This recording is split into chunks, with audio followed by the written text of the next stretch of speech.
Artie Quitter podcast, and I have one question for my guest. How's it going to feel never paying a parking ticket again? It's going to be great. We can speed. And Coulter. And would you consider yourself a political pundit? Is that what you are? What are you? I consider myself an 11-time New York Times best-selling author. Well, listen, I got 2 of them, sweetie, and I'm working on a 3rd.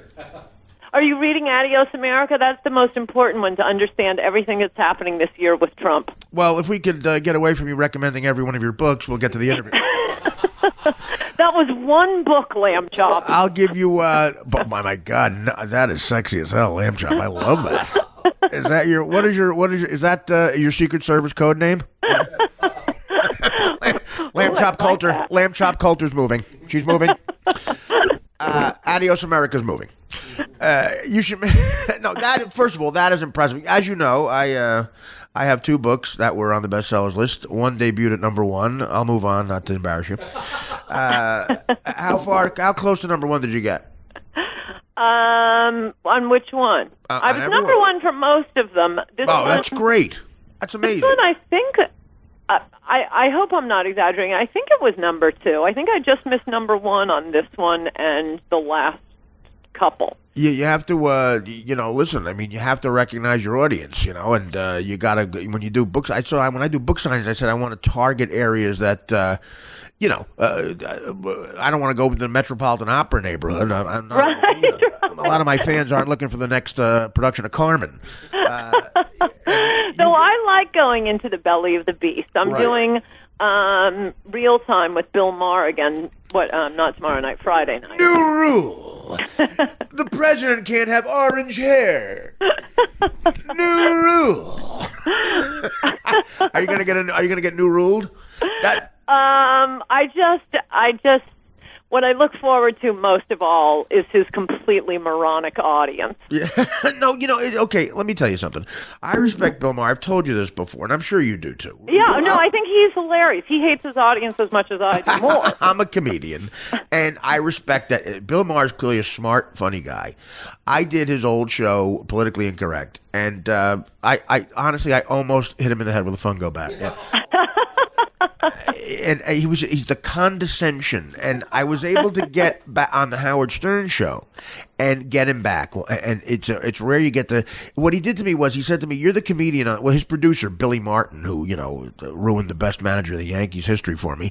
The fact that he has that name, and he goes, "Listen, you're the comic on the panel, so Bill loves the environment. Go at him.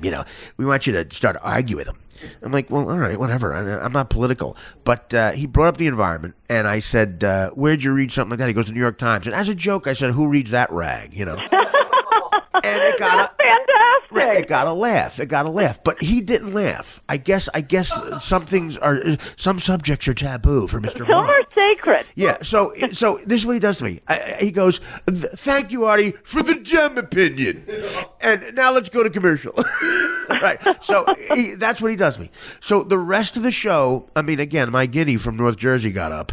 And the rest of the show, I just have a look on my face like Paulie in Goodfellas when he wants to kill Ray Liotta. And underneath that scowl, it says Artie Lang, comedian. I don't say a thing the rest of the. So cut to 3 years later, Greta, and I cut to 3 years later, and I'm on the Howard Stern show, and Bill says that thing after 9/11 about how we're the cowards and the terrorists are brave. Oh, I felt sorry for him for that, but go ahead. Well, I got over it, and no, ultimately I did, but I was still mad at him. So he Howard is giving him shit. So Bill, who's a ballsy guy, comes on Howard to defend himself, and he goes. Howard says to him, "Bill, before I ask any questions about the comment, comedian Artie Lang wants to say one thing." And I said, "Thank you, Bill, for the gem opinion." And Mar never did the Howard Stern show again. It's a nest of vipers over there. Well, if you hadn't been stuck in traffic today, you would see trending all over the internet today. I know. last time I did real time, 3 days after Trump announced, and he asked me who had the best chance. I said Donald Trump, and that moronic, half-witted audience with their big fake sneering laughter at me. Later in that, I also said that of the Democrats, I thought Sanders was the toughest competition.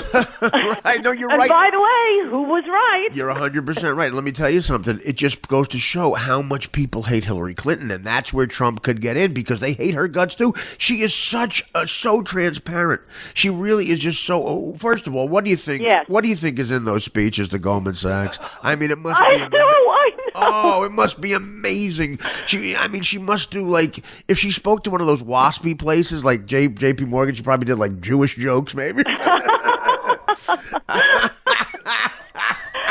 just think she is the fakest person, and I have to mute the TV when she comes on because otherwise, my dogs start whining and running under the furniture. And dogs know a liar. Oh, that voice! But she could say something that she has deeply in her soul believed since she was 16 years old, and I am telling you, the audience would all sit back and say, "Oh, come on, you don't really believe that." Right. I mean, when I watch Fox News, and she's on. It's the only time I'd rather see one of the 2000 opioid constipation commercials that come on.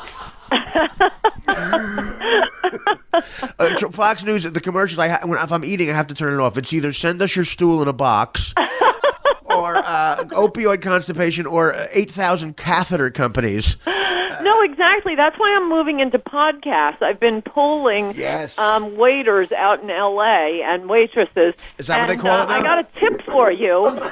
No one under the age of 50 watches TV.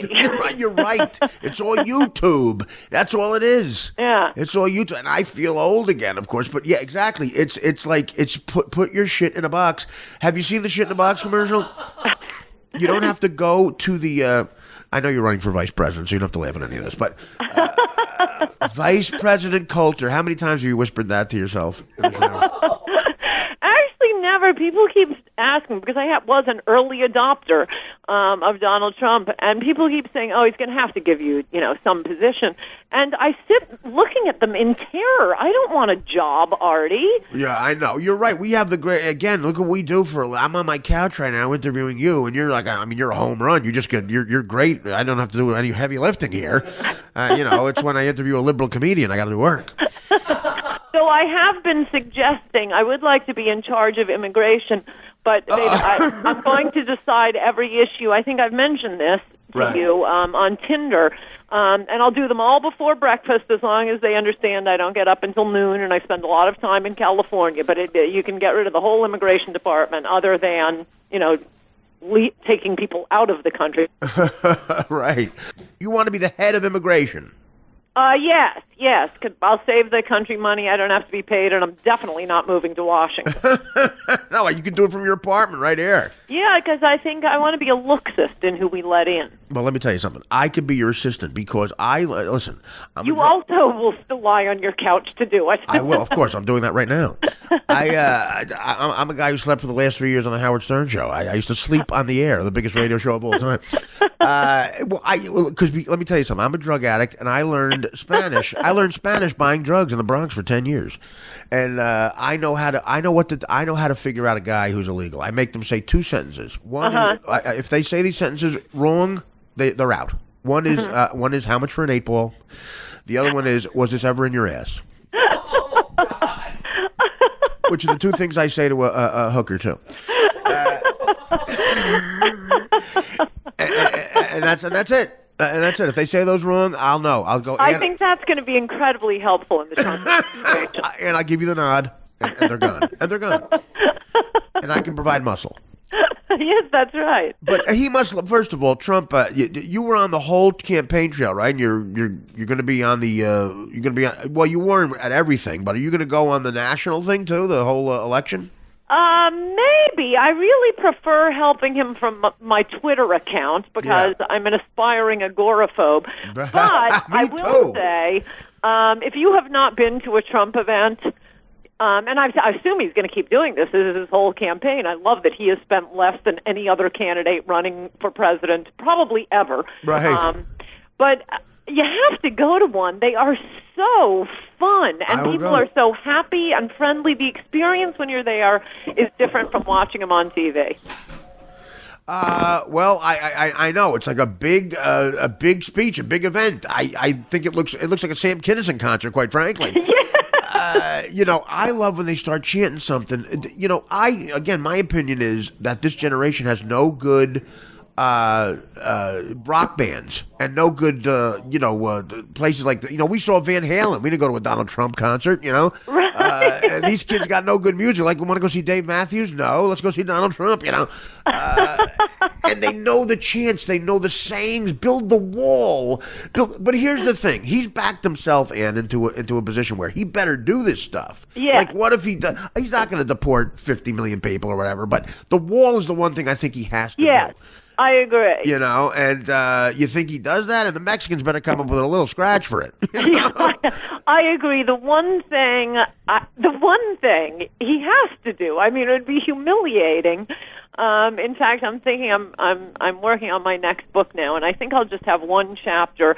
It'll take me about a week to put it together. I'll go on Nexus, and it will just be quotes from people scoffing and saying he's never going to build a wall. Oh, I know. Well, and I'll title it, "Hey, President Trump, they're calling you a pussy." First of all, that's how you write a book? Jesus, I should do the same thing. Way to go, Hemingway. Well, you could do that same book now with people who said he would never be the nominee. It's so funny. What I love is Carly Fiorina, that gutter snipe. Oh, my God. How great would it have been? This is God, if God had better comedic timing, what if she fell through the floor as she was singing that song to Cruz's kids? Like it looked like an America's Got Talent thing. I know two kids on the bus. I just hope this puts to rest the idea that we have to run a woman for president or vice president. I know. When Margaret Thatcher came to power, it wasn't because the British Conservative Party looked around Great Britain and said, "We need a woman." Right. They didn't look by the pool for the hottest chick. Well, the right one's right, which is why, they just present themselves. When there's a woman who should be president, we're going to know it. We won't have to look for one. And I would say, on a related point, I totally defend Trump's statement about Hillary wouldn't be any place. She wouldn't have 5% if she weren't a woman. Hillary's entire claim to fame is who her husband was, who then cheated on her. And that made her a victim, and she basically had appointed position since then. So, yeah, of course she'd be nowhere without having been married to the President of the United States. Yeah, it's the woman thing is like, again, when someone good shows up, they show up. A great comedian walks in the room, and they're great because they're great. Right. Yeah, exactly. I think you should be. What about you? You're going to be an agoraphobe. First of all, here's what I think. I think that me and you should be the only two people in history who are agoraphobes that would be dating if we left our house.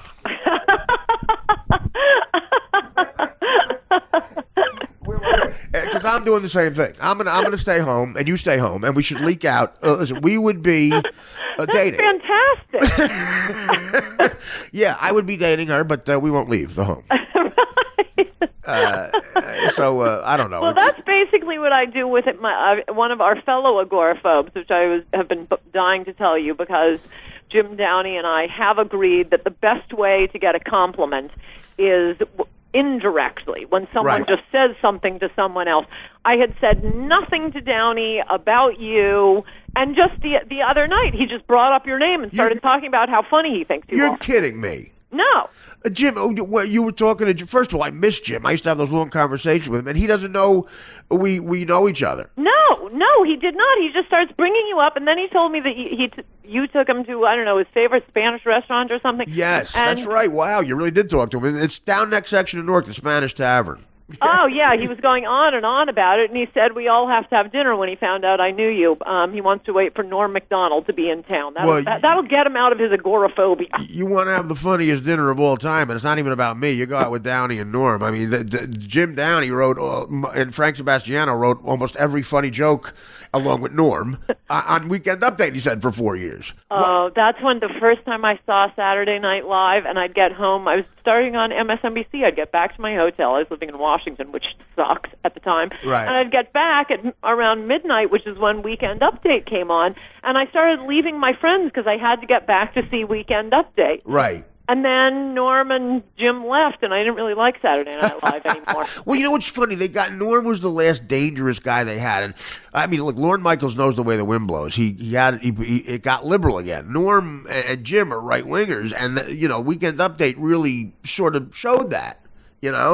Well, the greatest thing about it, and by the way, Jim will fully deny that he's a right-winger, though I know that rumor is out there. Oh, well, believe me, come on. Oh, he's a pussy. That explains the whole thing. He's a Harvard right-winger. That's what I love about him. He used to tell me, which I love so much, and it really reminds me of why I hate the Bill Maher audience, and I think Bill Maher hates it too, that he and Norm would try to come up with jokes that went against the audience's prejudices, yes, but were so funny they had to laugh anyway. Right. That's the job of a comic. You're exactly right. They would, for instance, the OJ thing, I think we talked about that last time, where Norm had the greatest line ever, because Don Ohlmeyer, the head of NBC, was an OJ fan and one of his best friends. So they said, calm down with it. And Norm gets fired. And the reason publicly they say is because Norm's not funny.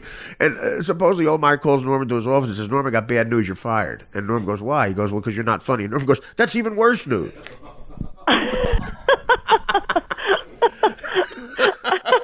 And Downey Downey is, I so love that him. Why don't we do this? We'll bring food into your apartment. How about that? That's a great idea. That solves everything. Because I'm still leaving every once in a while. But Jim says he's not going to come out of his house, too? That's he gets, in fact, the proof that he's an agoraphobe is that he denies it. He totally denies it. You say to a non-alcoholic, you're an alcoholic, they don't mind. Right. It's only if you're actually an alcoholic that people get testy with you. Whenever I call him an agoraphobe, he gets very testy with me. Yeah. But try to get him out of his house. Right. Well, if you should tell dumb people you're an agoraphobe, they'll just keep you away from spiders.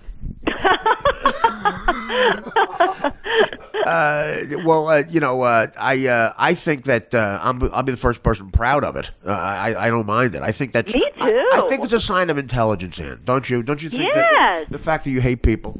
Yes, and every time I leave my home, which I have to when I fly someplace, I always end up thinking, "See, this is why I'm an agoraphobe."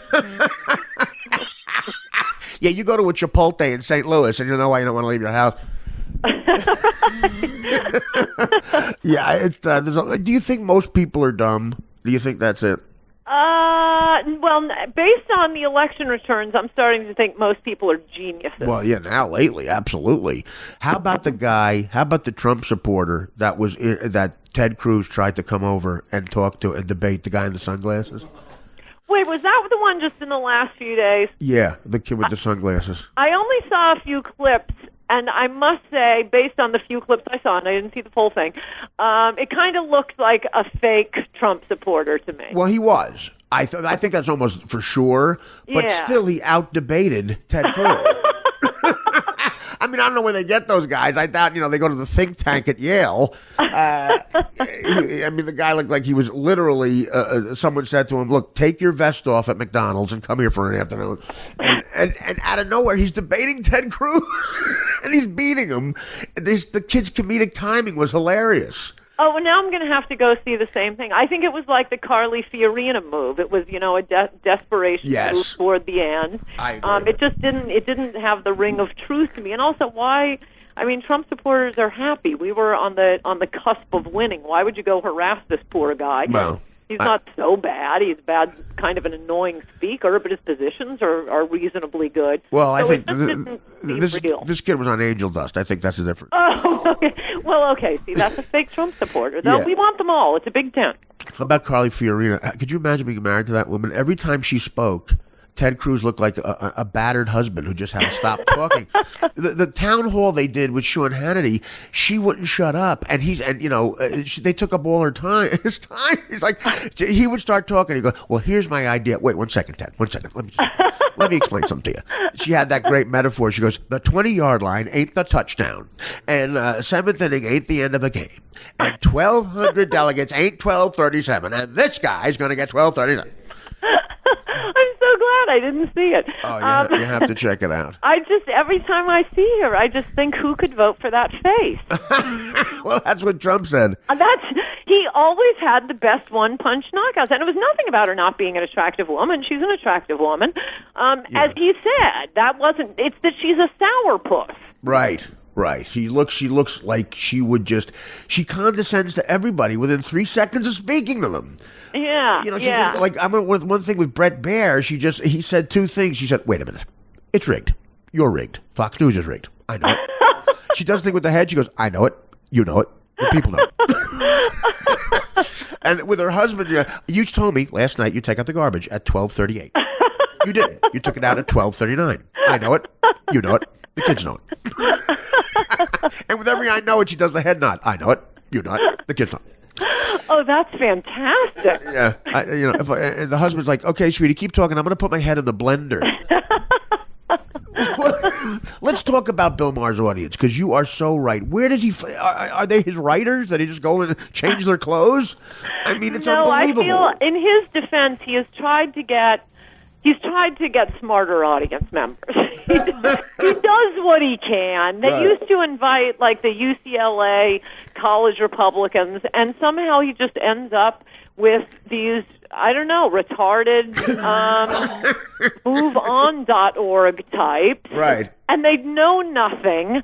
Yeah. I just want to invite one of them up and ask him if he can name how many U.S. senators there are. You're right. They wouldn't know. They wouldn't. And I think he told his writers go to the Special Olympics audience and get them. And instead they got the athletes. Now, will you abolish the Special Olympics? Because that's a liberal guy who put that in the country. No, but I do have some ideas. I have many ideas for our next president. Yeah. One is, I'm not sure how much time you spend in New York or if you do all your own driving, but well, they don't let you drive after you. Listen, everybody's uptight. You have nowadays, everybody's so politically correct. You have 11 shots of wild turkey. Everybody wants your car keys. Well, I'm thinking right after we deport the felons. Well, that's me, sweetie. You're gonna have to. New York. Well, luckily you were born here, weren't you, Artie? Oh, well, I guess my father said so. And I okay, well, you're safe then. Okay. And a successful comedian. We'll let illegals who are successful comedians stay too. Oh, thanks. So Carlos Mencia is fine. But after and George Lopez, they can stay. But right after the convicted felons, I want the New York City cab drivers deported. Well, yeah, well, for the last 30 years, you're right, since the guys from Queens from the movies don't exist anymore, the Irish guy. Where you going, Pally? I agree with you. Apparently in their countries, red doesn't mean stop, because it's always a surprise to them. They have no idea what's coming after the light turns yellow. They can be here for 30 years, and they'll never figure out that even streets go east. Odd streets go west. Yeah. Well, and first of all, again, I don't want to sound like I'm racially profiling, but if you want to find out where the next attack's coming, just bug a cab when no one's in the car. They got that earpiece. They got that earpiece. Great, because that didn't sound like racial profiling at all. Well, they got that earpiece embedded in the hairiest ears you ever seen on the planet, and the earpiece is in the ear. You would need industrial-sized salad prongs to get that earpiece out of the hair in the ear, and they're just like they got that Arab music blasting. It smells like they sacrificed a chicken. And it took Uber for me to realize. Cabs don't have to smell like this, and cab drivers can figure out which way the avenues go and the streets go, and they are capable of using Waze or Google Maps. This is humanly possible. Well, you know what Uber means in German? What? Cabs for white people.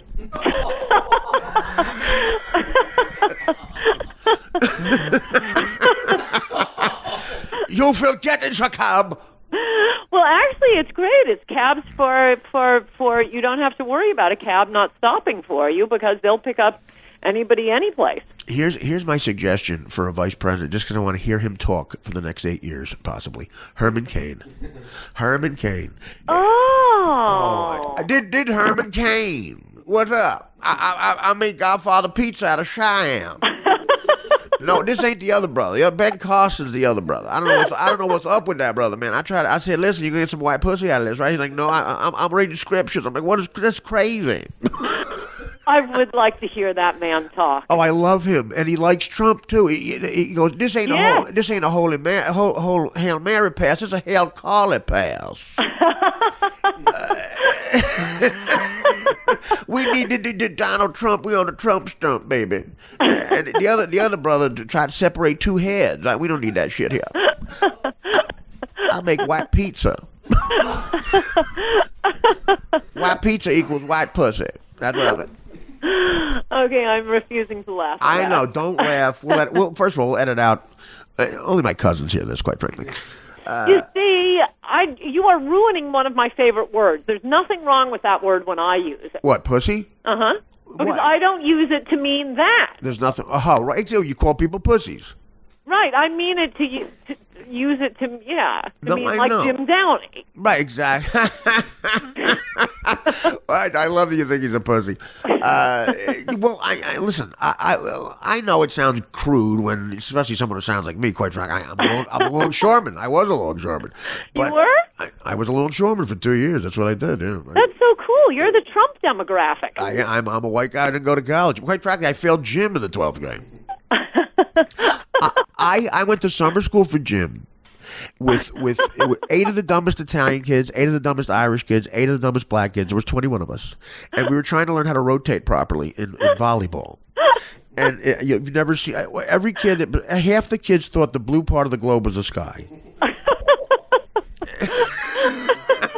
And they said, look, don't worry about it. You had to say in volleyball, you had to say 8 serving 4 when you served. Otherwise, you lost the point. And they were trying to explain that to us. So this black kid, Mike Shackelford, kept saying, 8 serving your mother. He said it every time.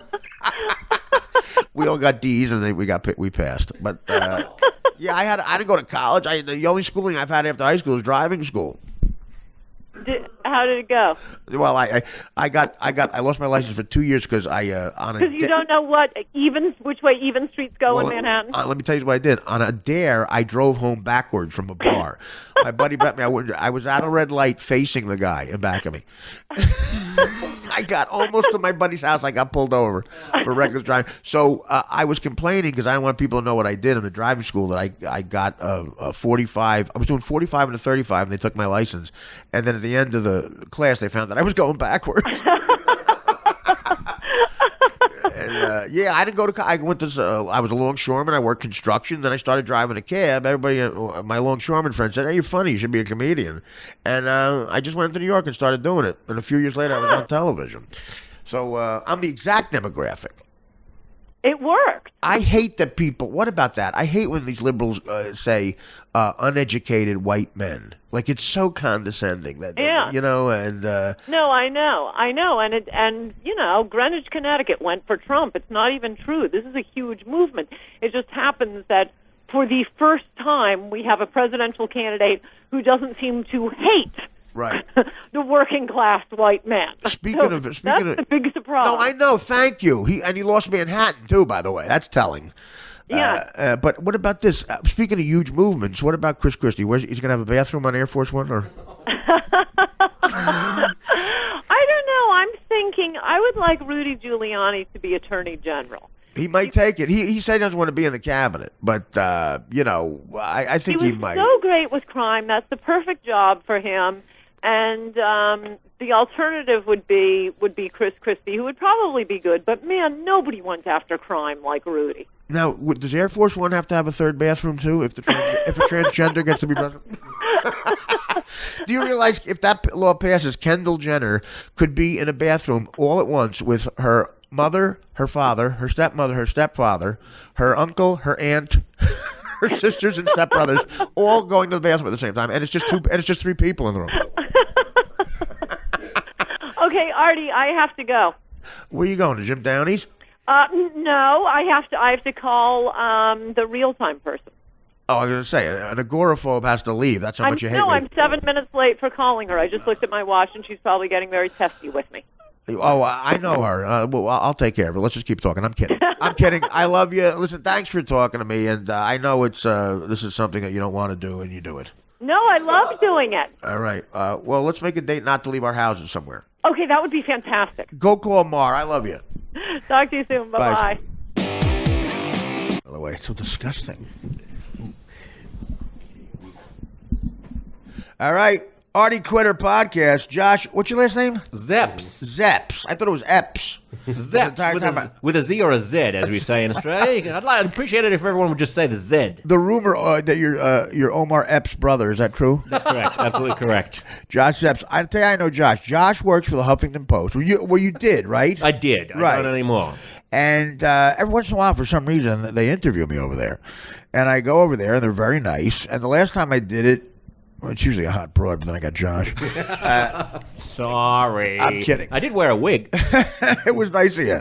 And Josh interviewed me, and it was a lot of fun. He was great. He was funny and witty and a good guy and clearly a smart guy. And I afterwards, you said to me, would you like to come on your podcast, We the People? Mm-hmm. And I said, sure, that'd be great. And cut to a town car picking me up, and we go through to Williamsburg, Brooklyn. And in the back of a little club, and it's a really cool sort of hip scene. You do a podcast, and it's very political. And how did that come about? I mean, you're an Australian guy. Give me your history, man. You come over here, why, and how do you just start doing this? Well, it's a long story. How long have we got? No, it's a podcast. All right. Basically, it's... Fuck it, 4 hours. Well, Start the clocks. In regular radio, we have commercials. Here, it's if I nod off. Okay.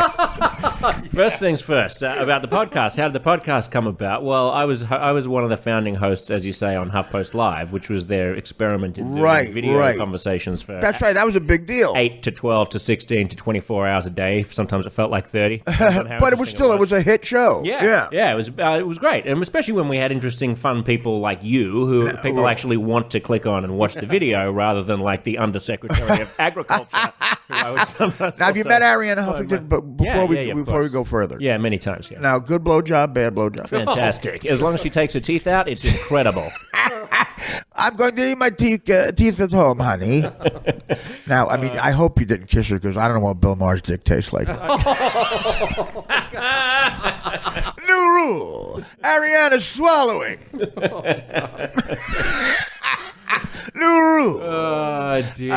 No, I didn't kiss her on the lips. I did. Good. That would be inappropriate. I kissed her on the cheek. That's a real occasionally. man. Sean Connery doesn't even know a broad has lips on her face. Yeah, I would, I'd squeeze her breast a little and give her a kiss on the cheek. Slap her ass and say, "Here you go, toots." I actually like her. Yeah, no, she's good. I do. And what a story. She's working. She breaks through with this. I mean, she's got to have $1 billion. My God. Yeah, right? I mean, she sold Huffington Post to AOL in 2011 or something. That's what you want to do. And that's some sweet money right there. Yes. Oh, my God. That's great. So I was doing that, and then I was thinking, well, I like doing this, but I would rather be doing my own thing. So everything has changed in the past few years. Now anyone can do whatever the fuck it's unbelievable.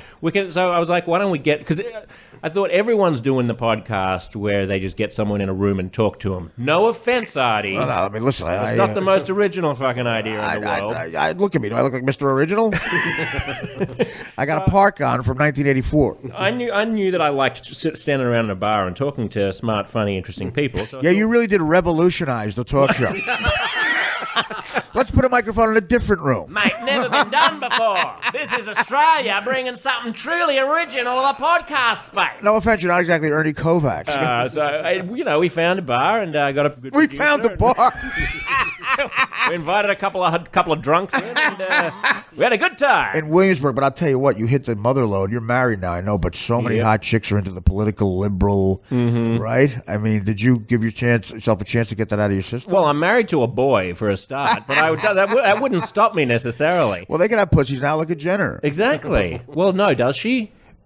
Well, I don't think she does. For the purposes of me, I say it. Okay. I just tell my audience that. Yeah. I mean, I've actually gotten hate mail for sometimes saying that, like, why should we be voting for Hillary just because she has a vagina? And people say, why are you assuming that all women have vaginas? You're being transphobic. Many women have penises. That's unbelievable. That's unbelievable. Give me a fucking break. And I'm pro-trans, but stop being such a fucking idiot about it. Well, I did a porno called Tranny Hall. I want to show it to you. Hello. Let's put it on in the background. I'll tell you what. You ever fuck a tranny? No. Post-op? No. I got a couple of Guido friends. Although I gave a hand job to one once in Thailand. Well, that's not post-op.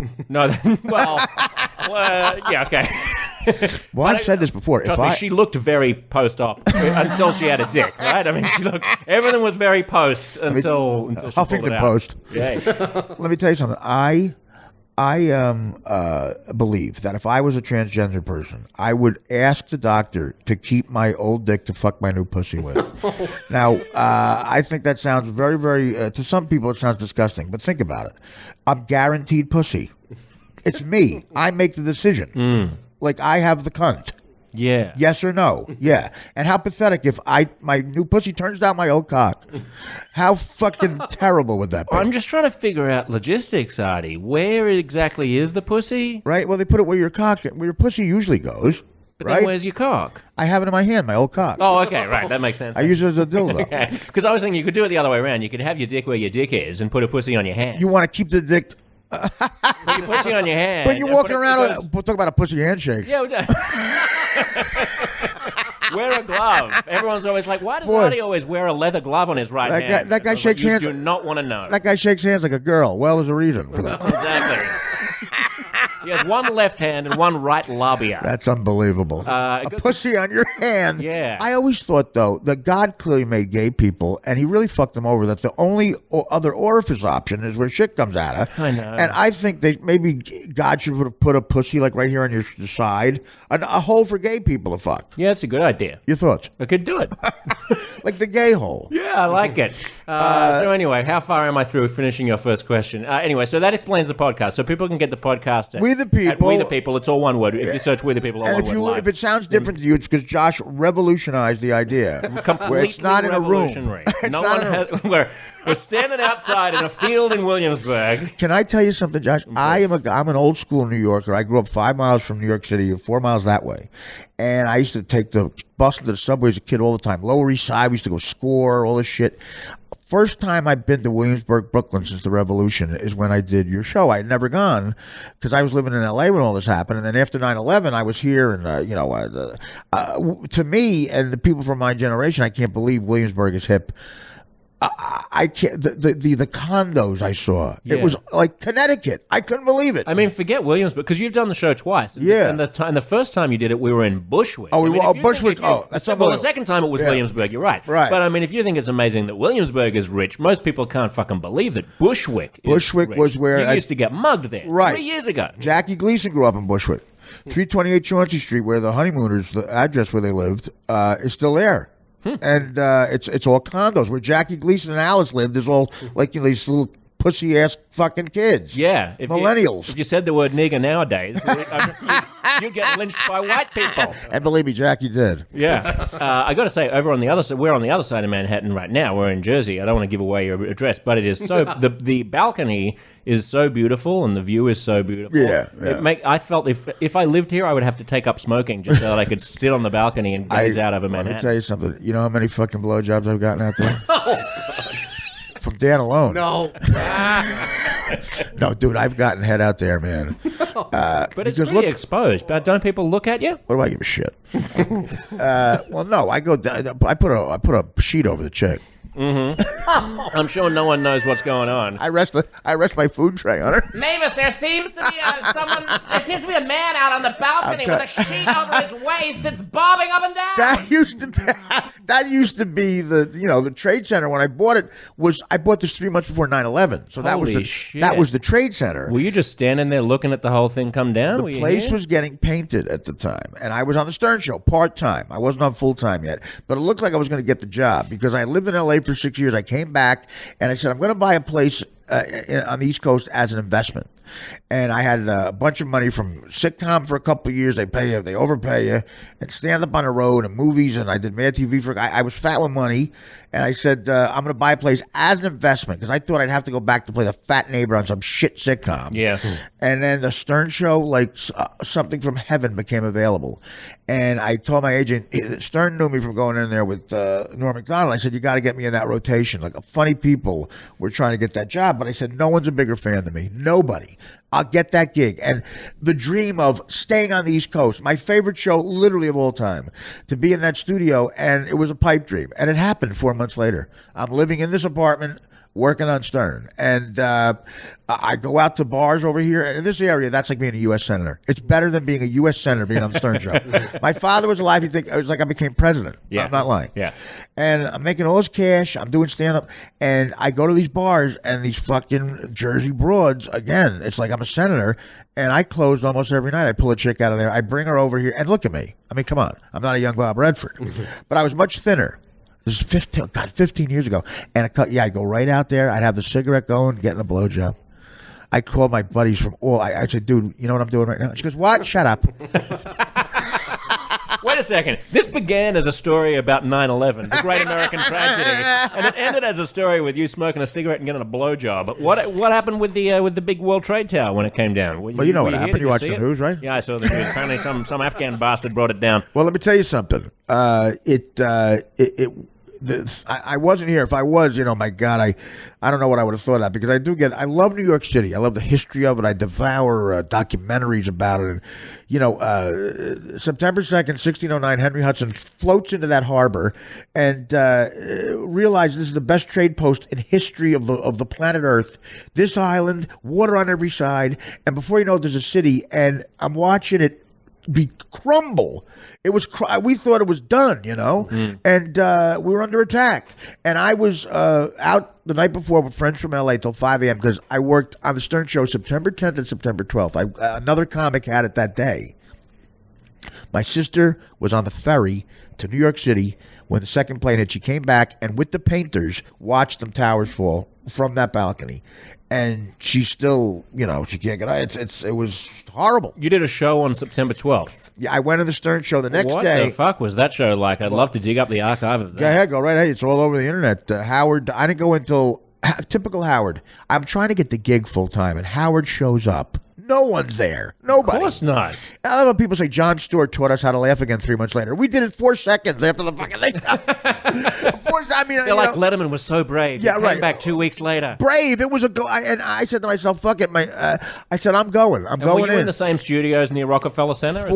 40 West 57. We hadn't moved to Sirius yet. Okay. Rock Center is Sirius. Yeah. By the way, I was there hosting last week on one of their channels. When it happened. And then that was when 9/11 the second right. which I like to call Trump being elected the nominee of the Republican Party. He's much more. So anyway, more happier than that. So September 12th. So Howard's in there, and what the fuck do you do? Right. Well, there was no tunnels were open, and Howard is on because he lived 5 blocks from the studio, and he's by himself. Nobody's in there except for this guy, Crazy Cabbie, who just slept there all night. And I came to the apartment. And the painters weren't around, and I said, Howard, I can't get it. I called the show, and I got on the air. And some of the guys in the back slept there, so that's why they were working. I said, I can't believe you. Just go home. He goes, nah, I'm going to do a show. And I said, I'm scheduled to come in. And he goes, how are you going to get here? I said, I don't think I can. And I saw the ferry coming. I said, I think a ferry is working. I'll try to get in. So at about 7 a.m. All the tunnels were closed. All the subways were shut down. I tried to get in. And I said, I'm going to try to come on the ferry. And sure enough, the ferry was working. And at 7:15, I show up. And we do a show to like noon. I got out 40 West 57th and 6th Avenue. One of the most busiest metropolis corners on a Wednesday afternoon was a ghost town. A ghost town. And I'll never forget. And you look down 6th Avenue, and you just see the white smoke going out to the fucking, It was unbelievable. And we did a show every day afterwards. Every weekday we were on the air. And at the last weekday, Howard pulled me aside like about 15 days after that. I showed up every day. And we were being funny and navigating through it. Giuliani came in and all this shit. Paul McCartney came in to talk about the concert for New York. And Howard pulled me aside with Gary and gave me the job. Wow. Yeah. What did you think when you were walking down? I'll stop playing interviewer, but it comes go ahead. to me. This proves I'm more interesting than you. If there was ever any fucking doubt, I was at university, and I was like a snotty little improv comic at the time, and we had a big what are you now? Snotty big improv comic.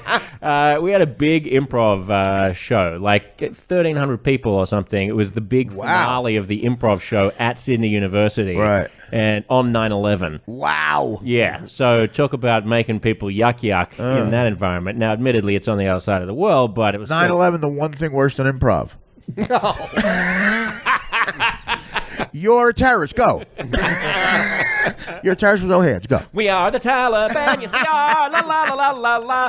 But I remember thinking, I remember thinking on September 12th, like, who knows how far this is going to go? Because then there was the anthrax thing, and then we didn't. Like, people now, in hindsight, now that it's a self-contained historical event, it's easy to think of it as being it's a brave of you. self-contained event. But at the time, nobody knew what the fuck was going on. When you were walking home, what were you thinking? I was walking, and sure enough, a cab picks me up, and it looks like Muhammad Atta was late for the getaway plane. And started driving a cab. And I said, should I be worried over there? No, let me tell you something. We are nice people. You're racially profiling.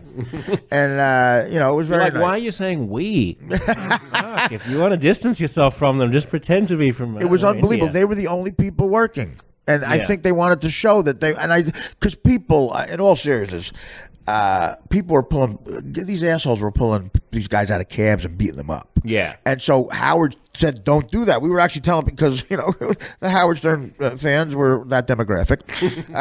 And we were like, look, guys, don't do that. And we actually stopped people from doing it. And mostly because I needed a cab after the show. It was so surreal. But you're brave, and I'll tell you why. You were safe in a place nobody cares about. If someone bombed the biggest building in Sydney, we'd just be hearing about it.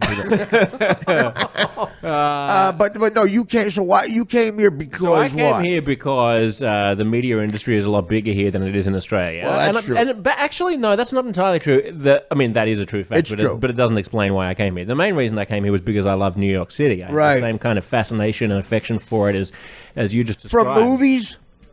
Through movies, through Letterman, through Jon Stewart, through SNL. You just said a great thing about Letterman. Letterman wanted to go to L.A. to do the Tonight Show. Thank God he didn't, because New York was a character on that show. Oh, he was the greatest ambassador for this. All he had to do was open the door that first day. He gets 4 years of material. Yeah, it was so exciting. I mean, Rupert G. and the Hello Deli and Mujibur and Surajul. Exactly, from the downstairs. the two terrorists. I remember the.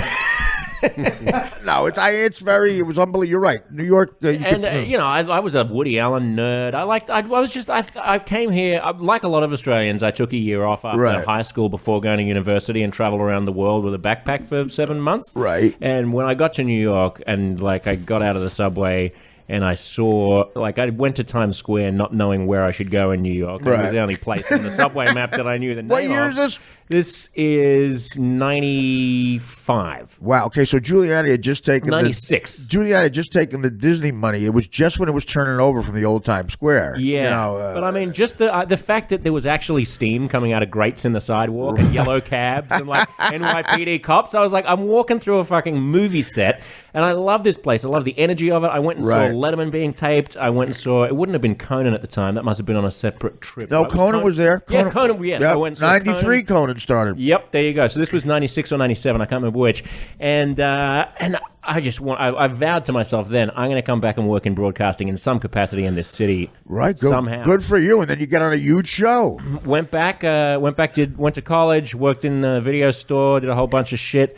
And basically worked my way up in radio and television in Australia until I was in a position to come here. So you went back, and was it? But so you fell in love with it. You had to come back. Had to come back. Right. Yeah, managed to find a way. I got a show on Discovery Science Channel when I moved back here, which was a kind of a smart-assy sort of bit like The Soup, but for nerd news, because I'm a bit of a science nerd. When I met you, I said, I know this guy. I hadn't seen you before, sure. Because I said, this guy's a pro once we started talking. And I said, I've seen you all over the place. Yeah. So I was doing bits and pieces, and then HuffPost Live happened. How does that happen? Somebody contact? Do you have an agent? Yeah, you have an agent. So I mean, I make it sound like it's smooth, but you know how showbiz works. There are long droughts in between. I mean, when my Discovery Science Channel show ended, there was nothing. It was the financial crisis. It was 2010, right? So it was not a good time to be trying to get a show up that relies on advertising. I mean, the whole fucking economy was in the tank. So I moved to LA for a year.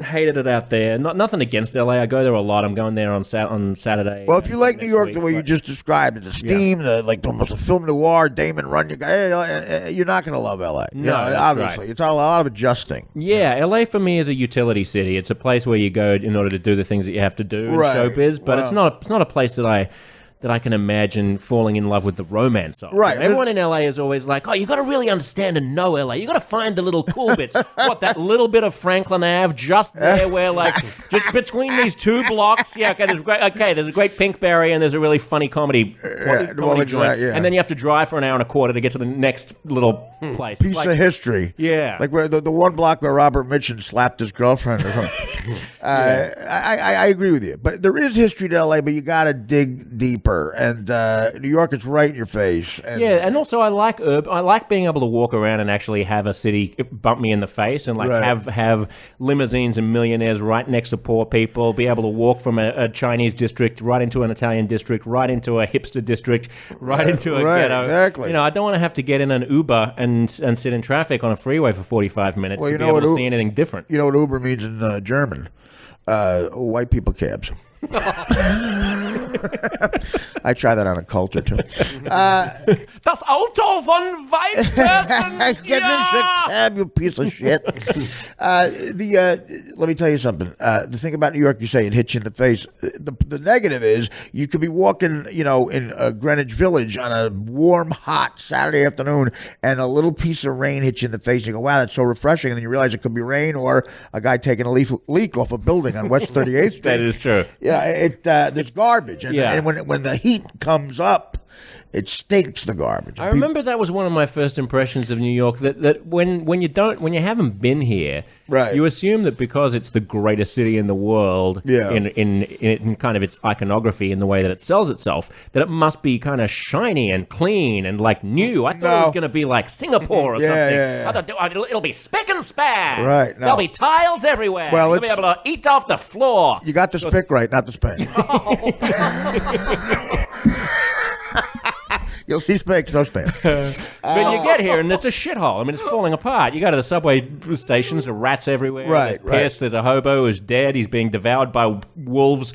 It's not a nice place. Some people think that, CBGB's bathroom is going to be nice, But again, the meatpacking district is a place where, it used to be interesting. It was a lot of edgy tranny bars, but now it looks like Disney built a ride called the Meatpacking District. And Greenwich Village is still kind of cool. The comedy scene, I must say, is great now, but no music scene at all. Nothing.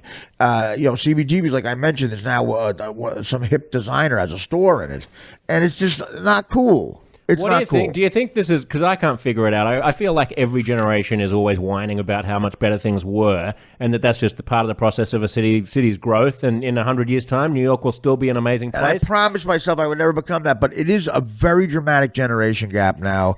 Like the biggest generation gap in history, modern history, I guess, would be the Woodstock generation and kind of like Frank Sinatra type of thing. Yeah. I think the generation, how old are you?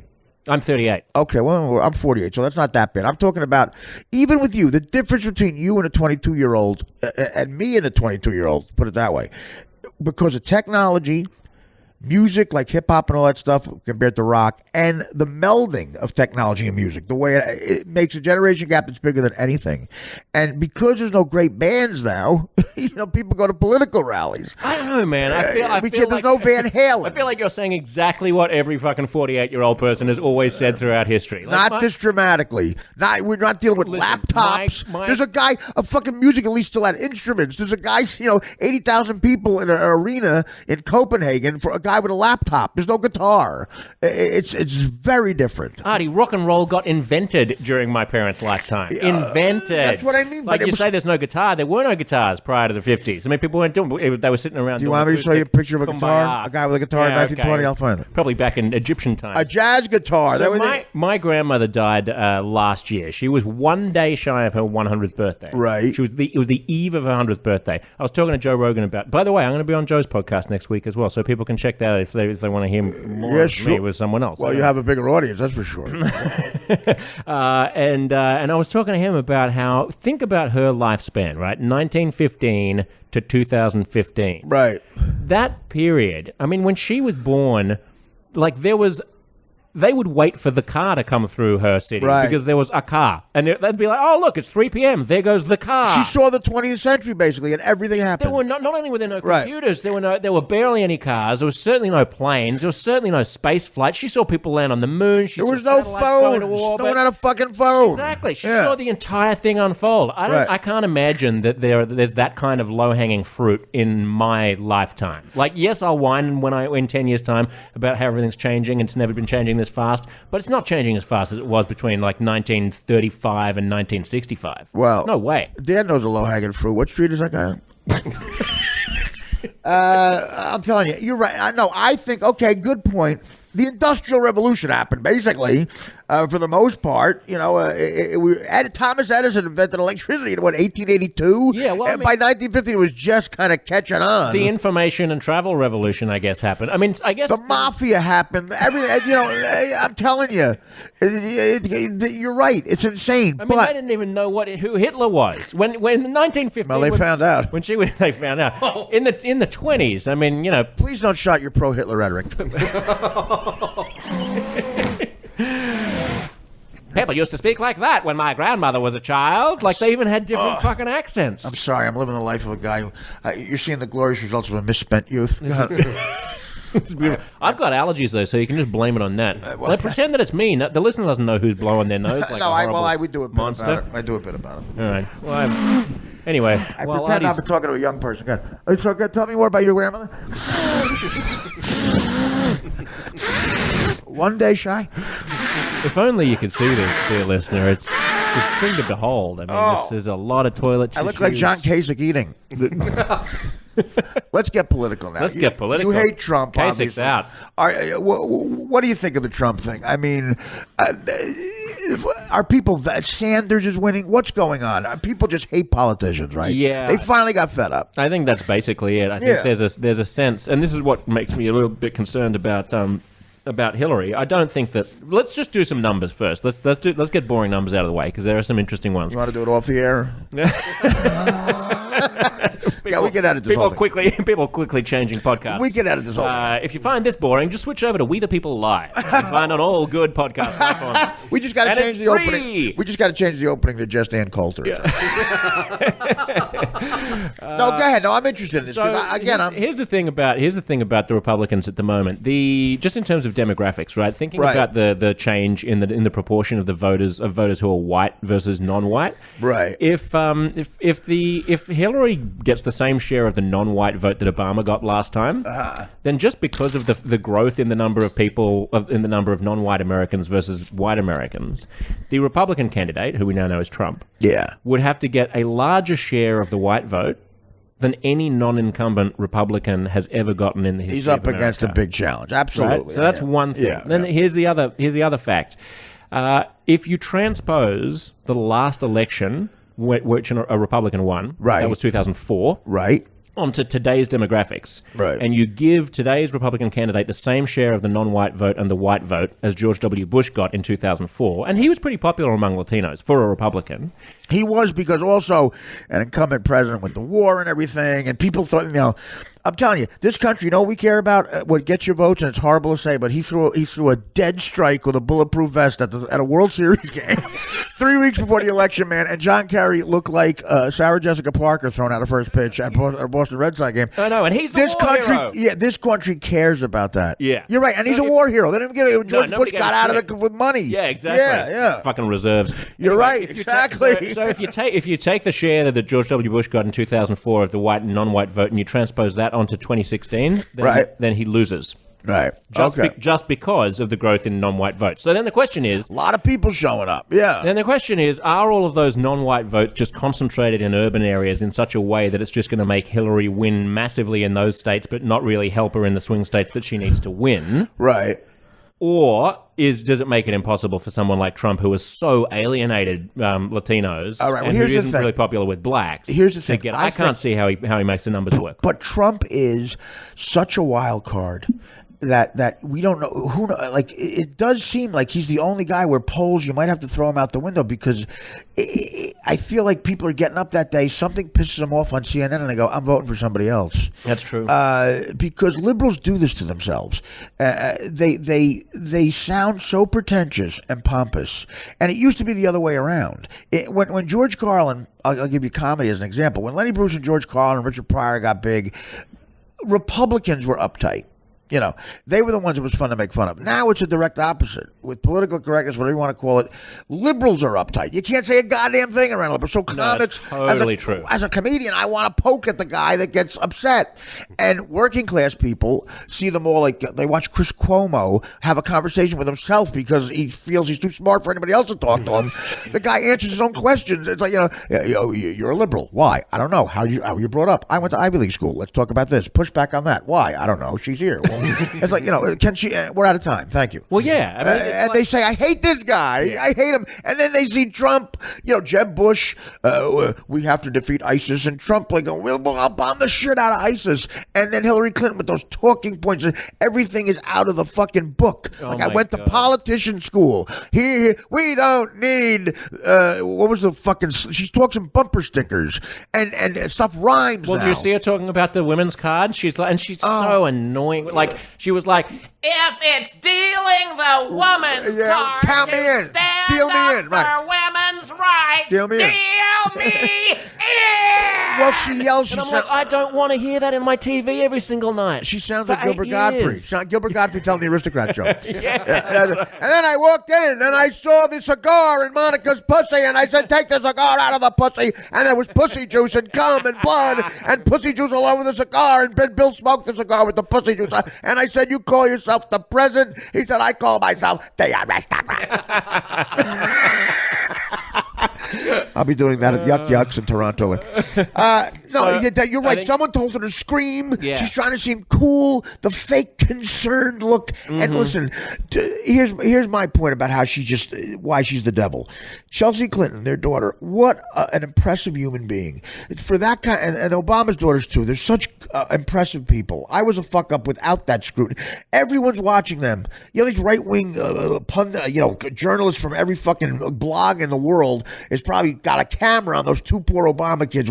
Just fuck up once, and they seem fine. Chelsea Clinton went through not just being a president's daughter, but the scandal of a public, like her father getting a blowjob in the Oval, and she's fine. Married, she seems okay, and she got through that hell. And Hillary's going to put her right back through it. You know why? Because she's got to be fucking president. It's not about my daughter. It's not because Trump, who doesn't give a shit either, is going to fucking bring up every fucking affair Clinton had, and poor Chelsea's going to have to go through it again. Why? Because mommy has to be president. Well, I know. I don't give a fuck about Chelsea. I'm sure she's a nice woman. I do. I would. She can handle it. But you know should give a fuck about her. That's not a reason for her mom not to run for president. Yes, it is. Because you're her mother. You know should give a fuck about her mother. You shouldn't, but her mom should. I'm sure that Chelsea wants her mom to be the first female president. I don't know about that. My problem with Hillary is that this is a return to exactly what American voters don't want at the moment, which is the cautious, triangulating, poll-tested bullshit that the Clintons have always done. Of course, and poll-tested everything is.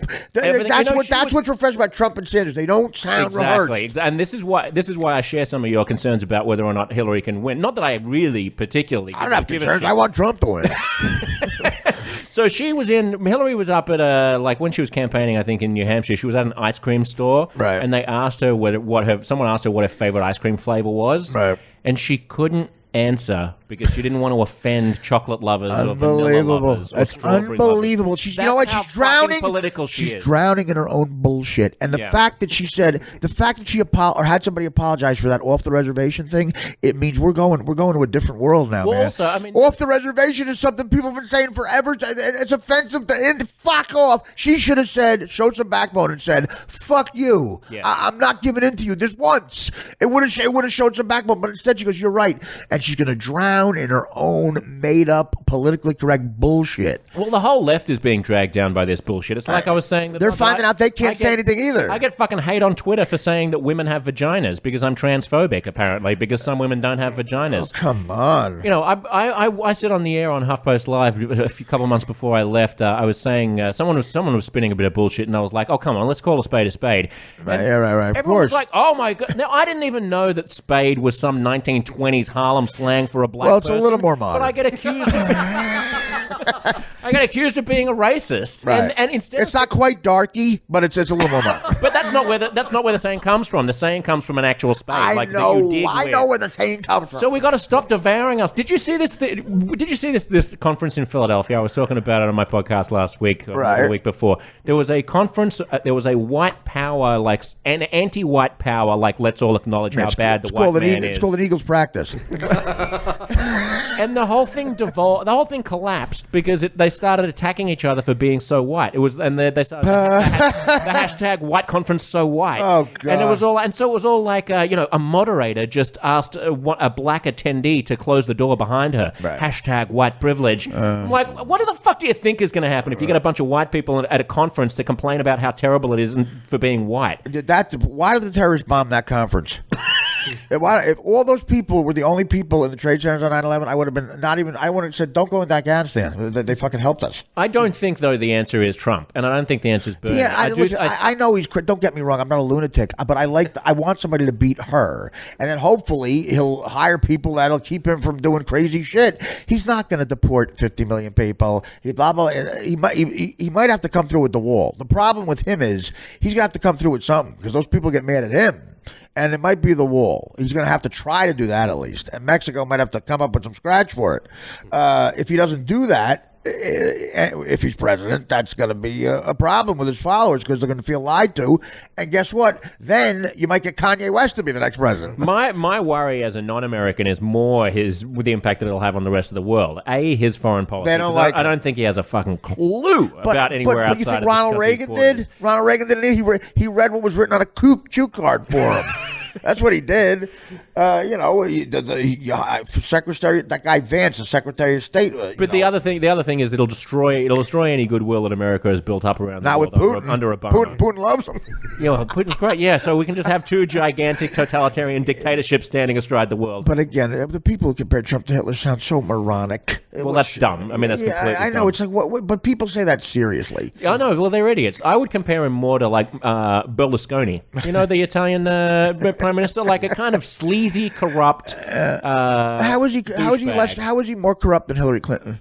Oh, well, at the moment he isn't, but Berlusconi, I'm talking about Berlusconi. And if Trump was in power for 8 years, I think he'd be much more willing to try to favor his own business interests using the office of the president. I don't really trust him, but then I don't trust Hillary either, so I'm not carrying water for anybody. Bill Clinton and her got a guy killed.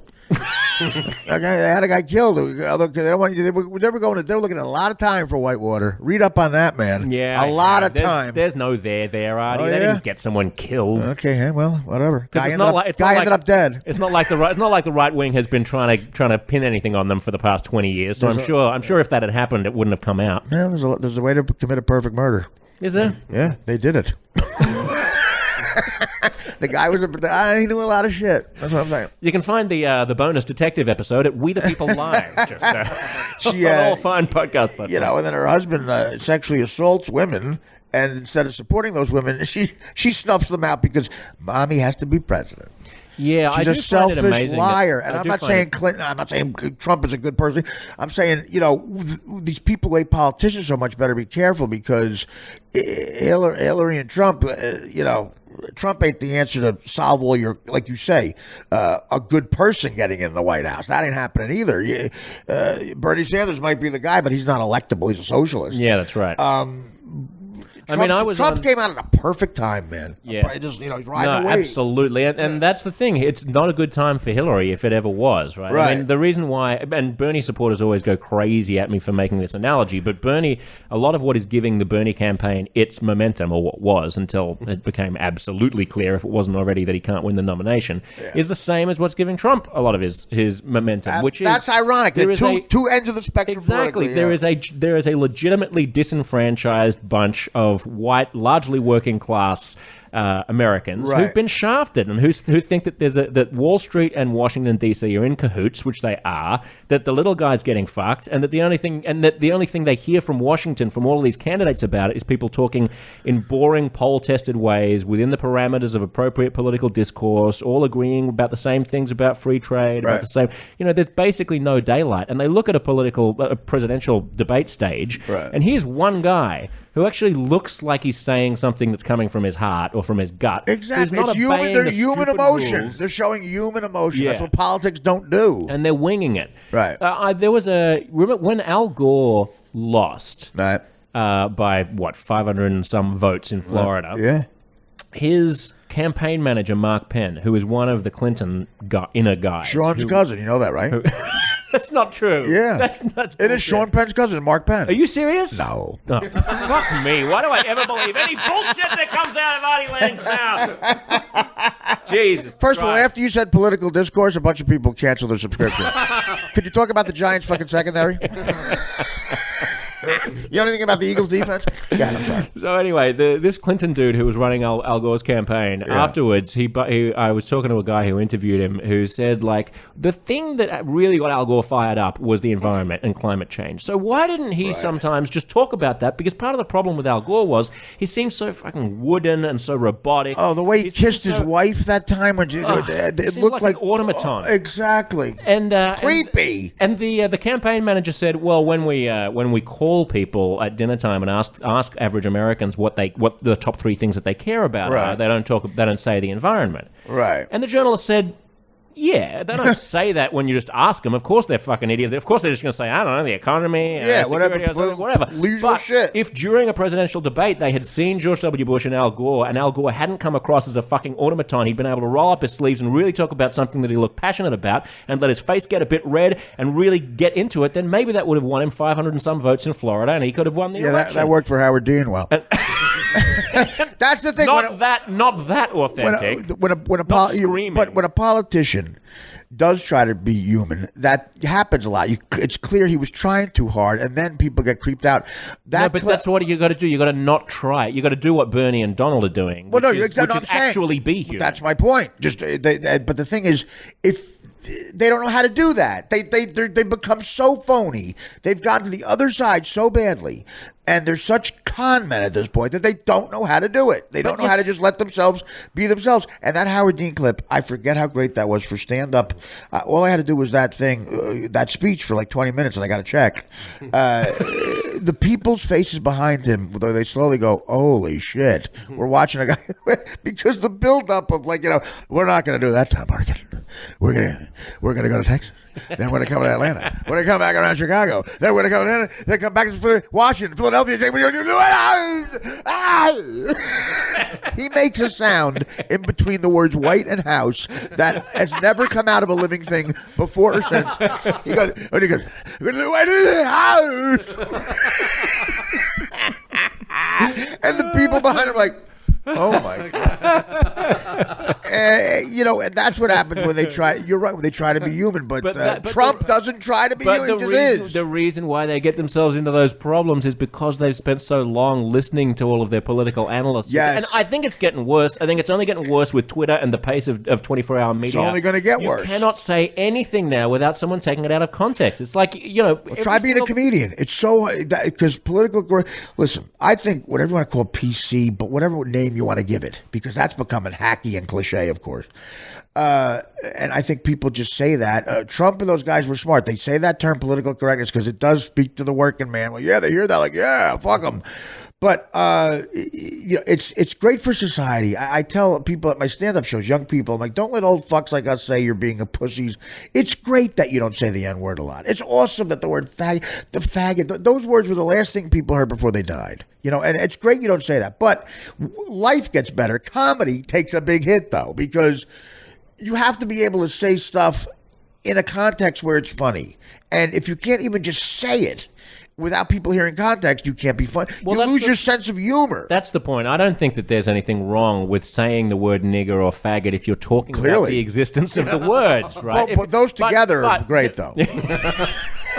What I'm saying is, I don't think people should pepper their speech with those things. Right. I don't think you should ever use that term and in anger at somebody else who happens to be black. Unless you have a bet on a game. We do that in my old neighborhood. If you have a bet on a game, then you're allowed. And we do black kids and white kids in my old neighborhood. We're able to put that aside if you had a bet on a game. You could use it. Go right ahead.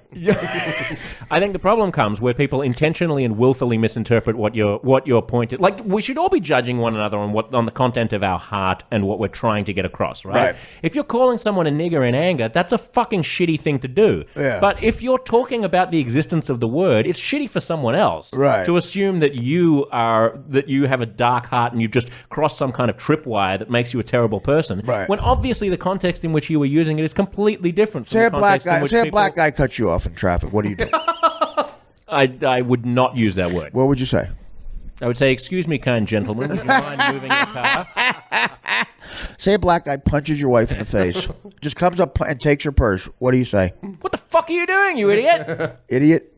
Yeah, you cunt. Probably cunt. Idiot, cunt, go down. But honestly, being from Australia, the nigger would not be a word that would jump into my head anyway. It's not a word that I would think of. First of all, you've said it more than any rapper. You've said it more than I've said it. Well, I mean, Australia, it's not a term. I mean, do you have the Klan in Australia? No. That would be great. But look, here's another thing that my friend David Tell has a great joke about places where the Klan is, but there's no black people, so they have nothing to talk about. Like, he goes, like, there's no black people in Alaska. There's one black guy. The Klan meeting is like, we've got to kill Eric. Eric's just sitting in the corner awkwardly. Yeah, that's dangerous comedy. That's so great. And he wrote that joke 20 years ago. The first time I saw it, I go, this is great. I want to be in this business. And now I've seen him try. I go, do me a favor, try that, because we do the road a lot still. And these young people, as soon as he says the Klan, they cover up physically as if he's raping them. And they don't hear anything else. They don't hear that great joke I just said. That's a true edgy, like, politically correct, great joke, and they don't hear it because all they hear is Klan. It's also actually an ethical joke.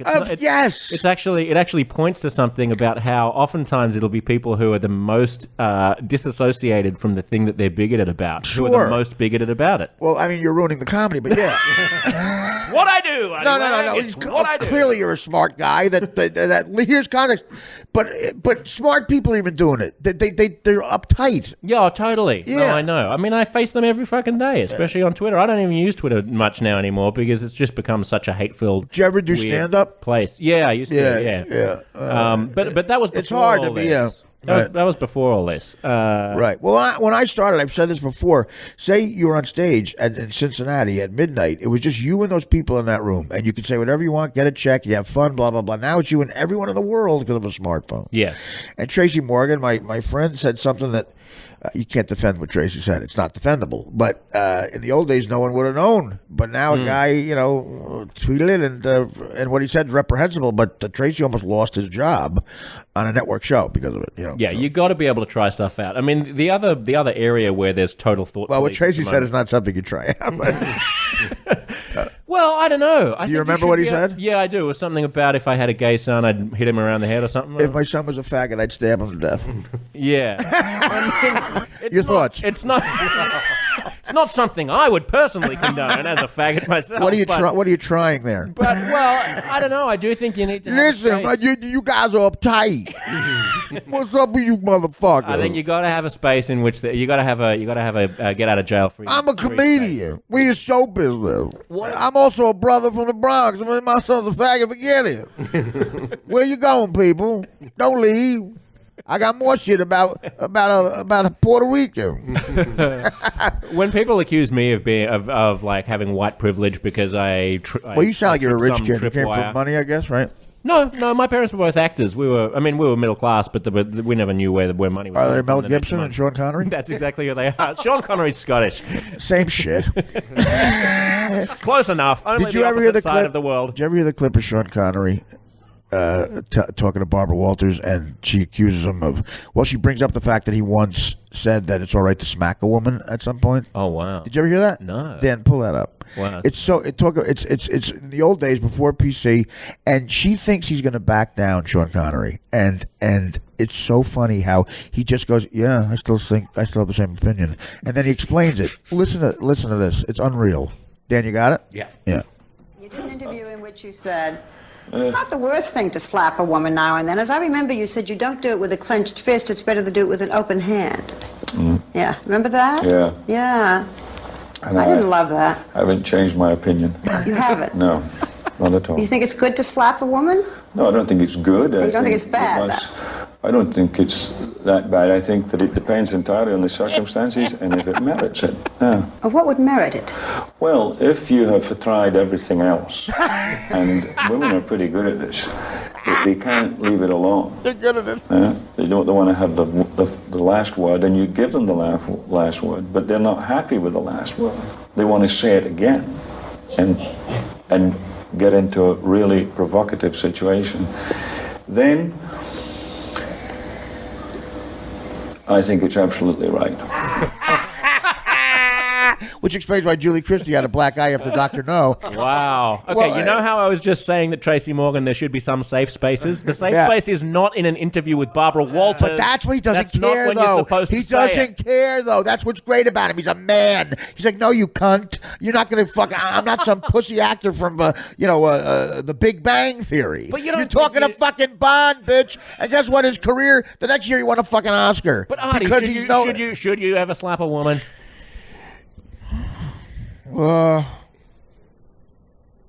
Some of them can take a charge. No, of course not. The pause was Jack Benny humor. No, I'm not that off the reservation. But my point is, it's so great that some liberal Hollywood fucking cunt, and I've met her, Barbara Walters, is trying to catch him like she catches everybody else. Yeah. And they all bow to her. Yeah. And guess what? Like a juggernaut you didn't expect, he goes, yeah, I haven't changed my fucking opinion. Yeah. And I'll explain why. Now, of course, you don't smack a woman. It's just not the right thing to do. And my father was a great man in a lot of ways, but he was a Newark guy from a different time with Sean Connery values, and I saw him smack my mother a couple times, and it's the worst thing I've ever seen in my life. And it's the worst I've ever seen my father. And he apologized to me, and was it only happened twice, and I believe that that's true. I've never said that before publicly, actually, but. A lot of people, after I play stuff like that and laugh at it, I'm laughing at the absurdity of it. I'm trying to be serious in the sense that some people see that and they mimic the behavior. With me, it was a direct opposite. I was like, I think of my mom, and I think of what I've done to a couple of guys who did it to my sister, and how I felt, and you realize, no, that time is just should. It's one of those things that should be forgotten, like the N-word and the F-word in society, and go, no, you don't hit a woman. You can't do it. It's just taboo. But what I love about that is it doesn't make me hate Sean Connery. It's refreshing, the honesty. Now, if a guy's a habitual, putting women in hospitals, they should be publicly killed. But he comes from a different generation, and it's so refreshing to hear somebody who's not scared of the politically correct bullshit. Imagine telling Sean Connery that Hillary Clinton apologized for saying off the reservation. Yeah. It's like you wouldn't even consider. There's no backbone at all. He's being honest. I don't know if you remember a couple of years ago, there was a campaign to cancel the Colbert Report because he'd done something that was supposedly offensive against Asians. He was making a joke about Dan Snyder, the owner of the Redskins, right, who had set up a charity for Indigenous I remember Americans. this. Yeah. And Stephen Colbert said that he had sometimes been accused of being racist towards Asian people, so he was setting up the Ching Chong Ding Dong Foundation for Orientals or whatever. And people just don't get it. And they don't get it. This 22-year-old Korean-American activist, activist called Sui Park, came on my show on HuffPost Live. The word Sue is in her name. Yeah. and we got into it, and I got to tell you, I didn't realize at the time the impact that video was the number one on Reddit for 2 weeks. It prompted Colbert to go on his show and actually respond to her and everything, just because she'd come on my show. Did he apologize? No, but all I did was not apologize to her for being a white man, because she kept saying, I don't expect you as a white man to understand what... And I was like, no, hang on. What an offensive Chinese accent. Hang on, sorry. And by the way, that's an offensive Chink accent. She was sitting in her fucking in her bedroom at her parents' like middle class place in California or wherever. Oh, I hate when Chinese are middle class. She was Korean. I was just I was saying, and listen, I didn't give up my right to have an opinion about satire when I was born a white male. Like, that's not how this works. We're capable of having an intellectual discussion. Exactly. And there is something, I take what your point is about Connery. There is something liberating to say, let's just talk about the particular issue here, and you simply scaring me into backing down is not going to be a useful tactic. And I'm not going to be honest, and we're not going to get anywhere with the issue if you don't hear what I'm talking about. And but again, I hate the politically correct Hollywood, and I've lived in it so much that even though what he's saying is ultimately reprehensible to a lot of people, when he says, I haven't changed my opinion, it's like Springsteen singing Born to Run. I get up and go, like, we just got one back. You're not intimidating me. And I'm a big enough. She probably said, but that's going to end his career, that Donald Duck cunt. Like, that's going to end his career. Guess what? His career got better. Go to another dinner party with Nora Ephron and be witty with those ass wipes. It brings us back to Trump and Bernie in a way, because it's precisely this kind of, look at my point. Example, you're right. Look at, for example, the conversation around Islamism and terrorism. Right. Like, it is impossible. It is impossible to talk about the fact that there is a crisis at the fringe of Islam. Yes. That there are people who pose a genuine threat, who are motivated by ridiculous religious and they all beliefs. happen to be the same religion. Exactly. It's not a fucking coincidence. Now, right. I accept that almost all of the 1.6 billion Muslims in the world are not terrorists, but we have to be able to confront the fact that some shit is going down at the edge of that ethnicity and that religion that's really problematic. But you can't say that. Which is why I think Trump's kind of bombastic "keep out all the Muslims" bullshit is appealing to that was a people, battle cry for them. And you can't say it. You know what happened the day after the Charlie Hebdo attacks in Paris last, February? Right. When they shot up the cartoon for drawing pictures of Muhammad. Right. Howard Dean... Was it Howard? Yeah, the chairman of the DNC who did the I Have a Scream speech, right? He was on Morning Joe on MSNBC, and he said, and I quote, "These guys," referring to the people who assassinated all those cartoonists, all the jihadists, the terrorists, these guys are about as Muslim as I am. Oh, my God. Well, that's obviously such fucking bullshit. Come on. That is such bullshit. When you have people saying that, of course, low information voters who see all of these people screaming Allahu Akbar every time they commit a terrorist attack, and then see all of their politicians saying Islam is a religion of peace, this has nothing to do with Islam, are gonna flock to someone like Trump who has a more extreme it's not, position. again, We the point have is, to find a way of talking about it. It's not about liking Trump, it's about hating the other guy. That's what it's about. Yeah. That's what, that's what I am guilty of a lot. A lot of times when I love doing racial jokes because of the tension, and my goal is not to offend, say it's a black joke, black people. My goal is to offend the liberal white guy who sticks up for him when he doesn't need sticking up for. Yeah. It's a different kind of racism. It's more subtle. It's like, no, you don't know why you should be offended. Let me speak up for you. Like, no, I think it's funny. That's what I'm trying to piss off, that guy, not the black guy. And sometimes it'll force me with my anger to go way overboard. And before you know it, I'm fucking washing a car for a living. But it's about, the Trump thing is about not people loving him so much, but about hating the other politically correct asshole who they think is keeping them down in a secret way, like the government's fucking them, and they want an outsider. The political correctness of the people who produce these public service announcements. There's an anti-terrorism it's airing right now, and it shows you what to do in an airport. There's a family at an airport who look kind of Muslim, and they're trying to check in, and they see a person in a hood put something down that looks like a bomb in a suitcase, and they run away. They tell a security guard gets the guy, they take the hood off. The terrorist looks like Ethan Hawke. Okay. I wanted to pick up my television and throw. And again, the last time I saw a black guy rob a house was in a commercial for a burglar alarm company. It's amazing that we spend as much time screening old white ladies going through security. The point is, as we do people like me. I'm much more likely to be a terrorist statistically than a little old lady is. Well, if it stops you from doing improv, I'm fine with it. But that actually does a disservice, because if a young person sees that and thinks terrorists look like Ethan Hawke, he's gonna watch Ethan Hawke really hard while he's checking in, and meanwhile a fucking Arab guy's gonna put a bomb in his back pocket and blow him up. Well, be realistic. Yeah. To be fair, white converts to Islam are on the whole more extreme But than they people become who are just Islam, born though. in. But they do become Islam. Yeah, but they could look like Ethan Hawke. Yeah, but it's not the norm.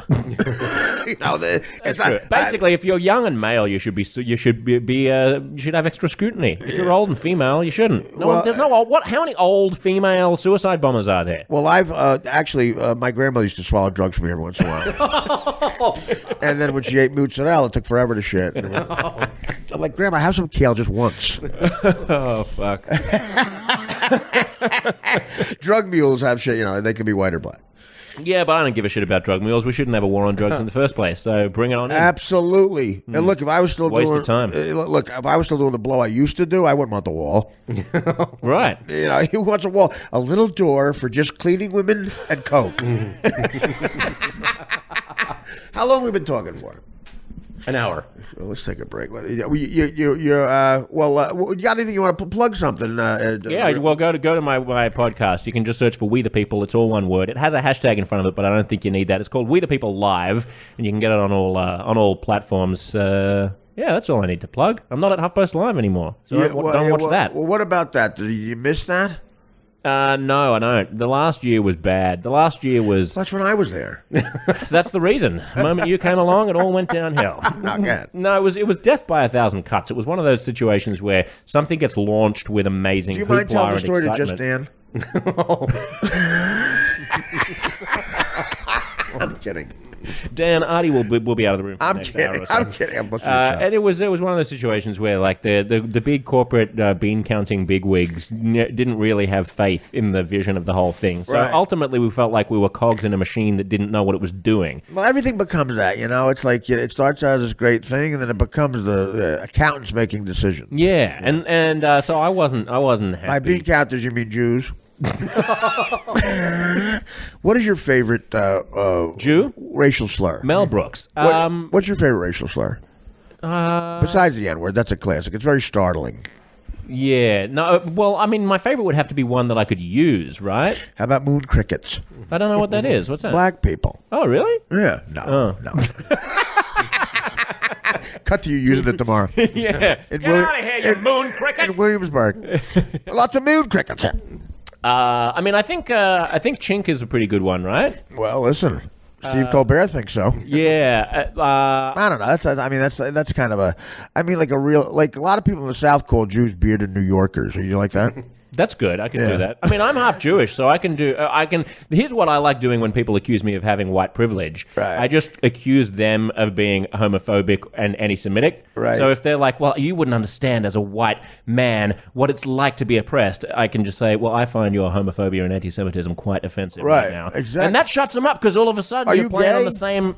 Yeah, well, I mean, you can call it whatever you want. I'm married to a guy. Oh, I didn't know that. You didn't know that? No, I didn't. Oh, well, there you go, Artie. You learn a new thing about me every day. That's great though. That you could say that to somebody. Yeah, exactly. Yeah. No, totally. I can pull the gay card. What are you? Are you the chick? How did you work that out? Are you the girl in it? That's not how it works, Artie.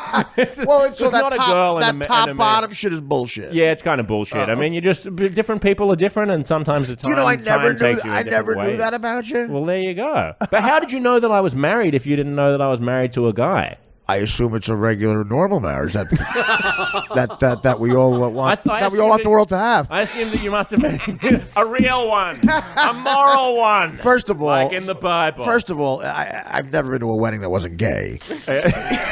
I assumed that you must have met my husband at one of the shows that you've done with me, but maybe not. No, was he at the last show? No, he wasn't at the last one. Your husband's not that English guy who bought those books. No, he doesn't like me that much. He doesn't come to all of my shows.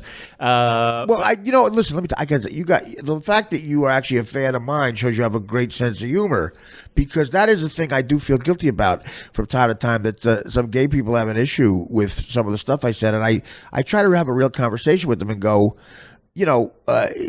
stuff I did years ago, they do have a point. And I do feel bad about this, using some words that in a casual way.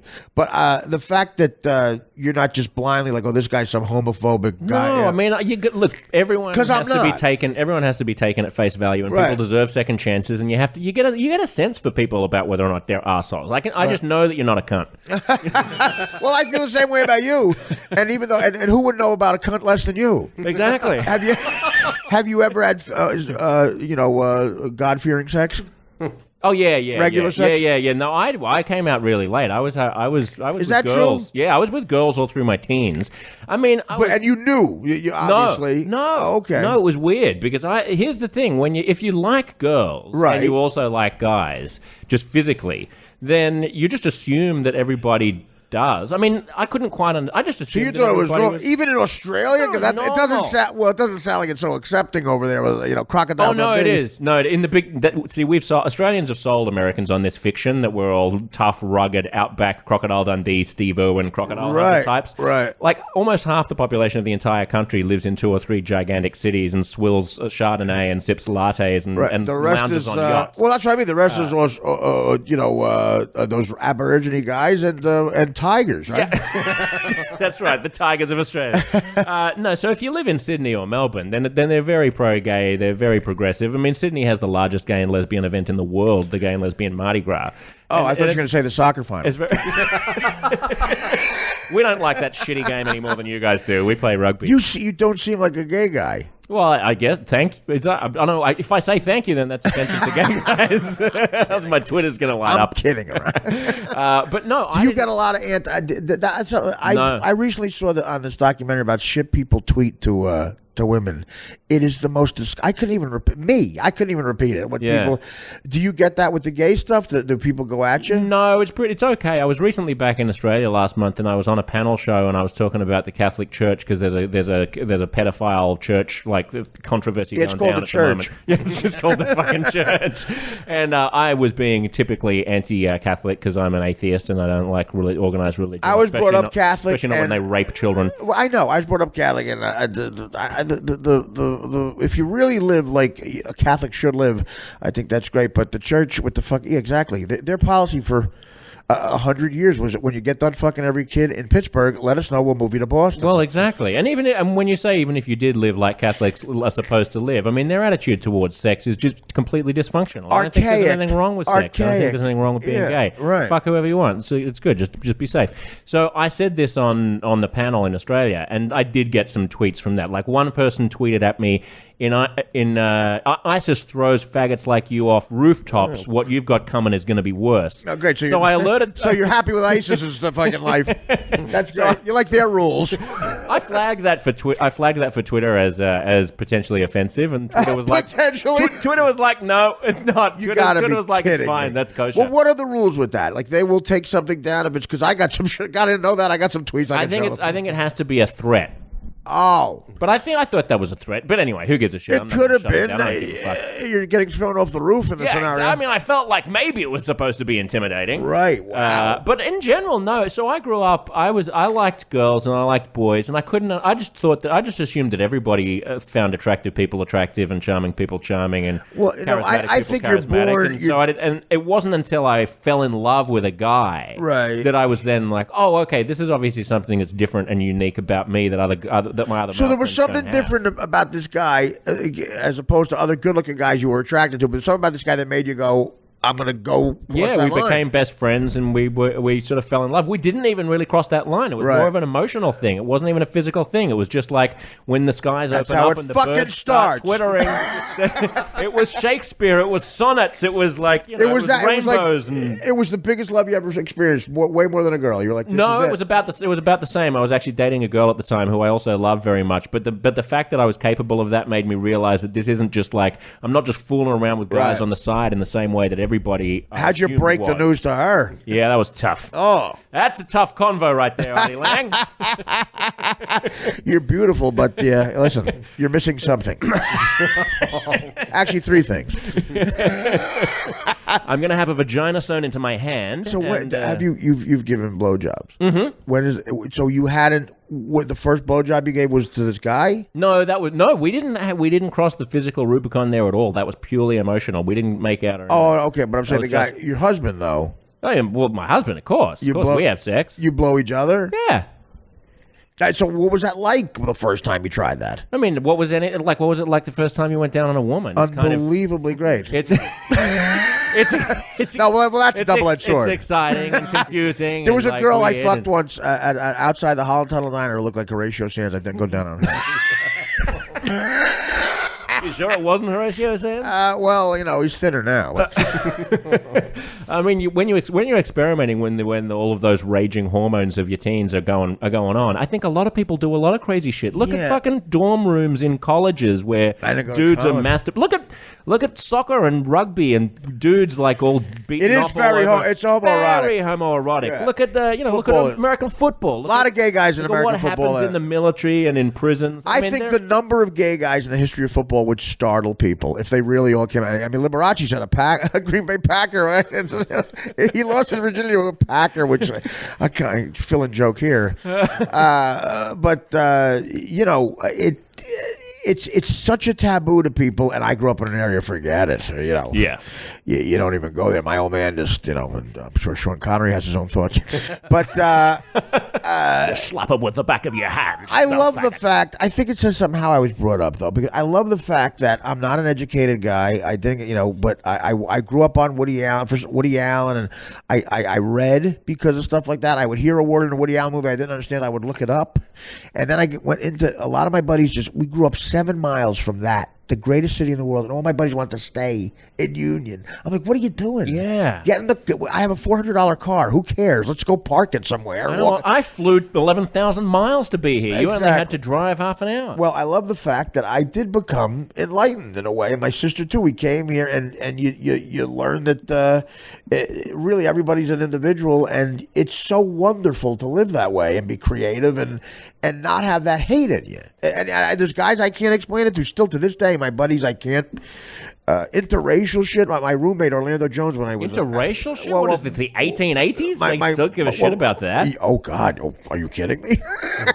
I honestly don't. I'm not sure I've ever met a person who would openly admit to giving a shit about whether or not someone was dating someone of another race.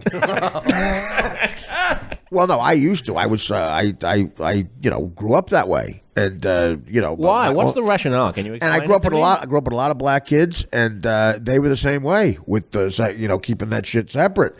And look, the world has changed.